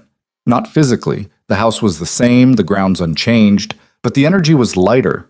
Less fortress, more home. Adrian had made good on his promise. The transition to legitimate business was slow and painful, requiring sacrifices and strategic withdrawals. Some of his people left, unwilling to give up the criminal enterprise they'd built careers around. Others stayed, intrigued by the challenge of going straight. Alexei remained, now officially CEO of Voss Industries, the umbrella corporation that housed everything from real estate development to private security consulting. All legal, all above board.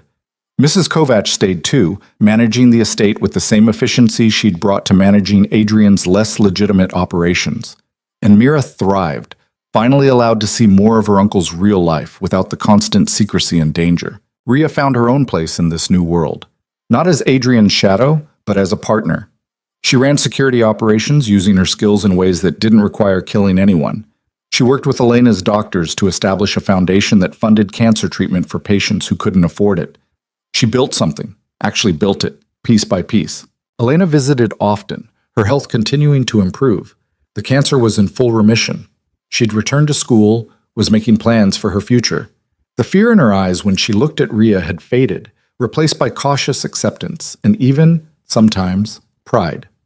The Phoenix sculpture was completed and donated to Columbia Presbyterian Hospital.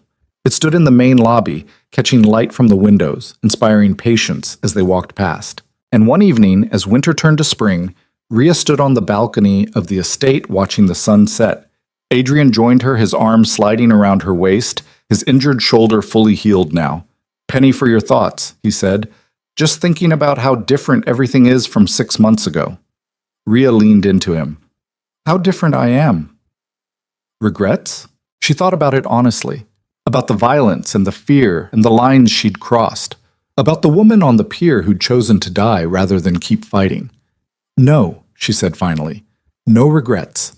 This life is complicated and sometimes scary, but it's mine. I chose it, and I choose it again every day." "Good." Adrian kissed the top of her head.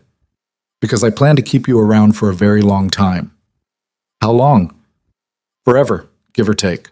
Rhea smiled, turning in his arms to face him. "Forever's a long time." "Not nearly long enough." Adrian's expression grew serious.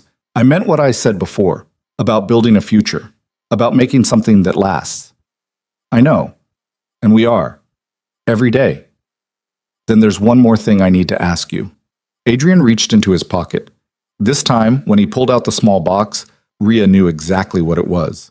"Rhea Vale," Adrian said, opening it to reveal a simple ring, platinum, no diamonds, just a single inscribed band. "I'm not good at speeches. I'm not good at romance.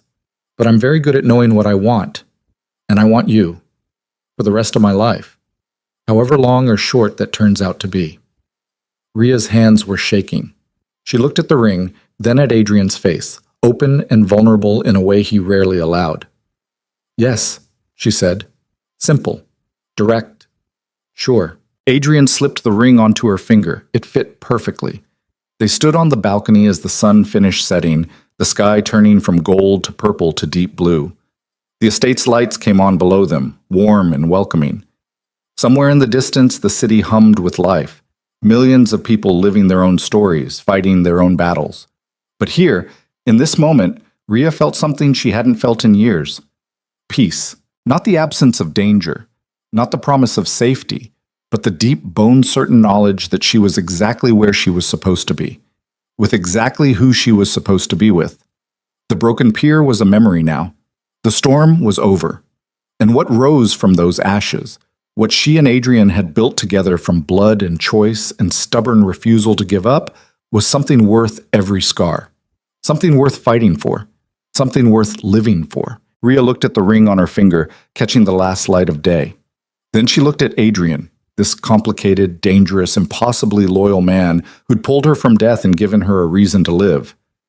"I love you," she said. "I love you too." Adrian pulled her close. Always. And for the first time in her life, Rhea believed in always. Believed in forever. Believed that some fires, once started, burned bright enough to light the way home.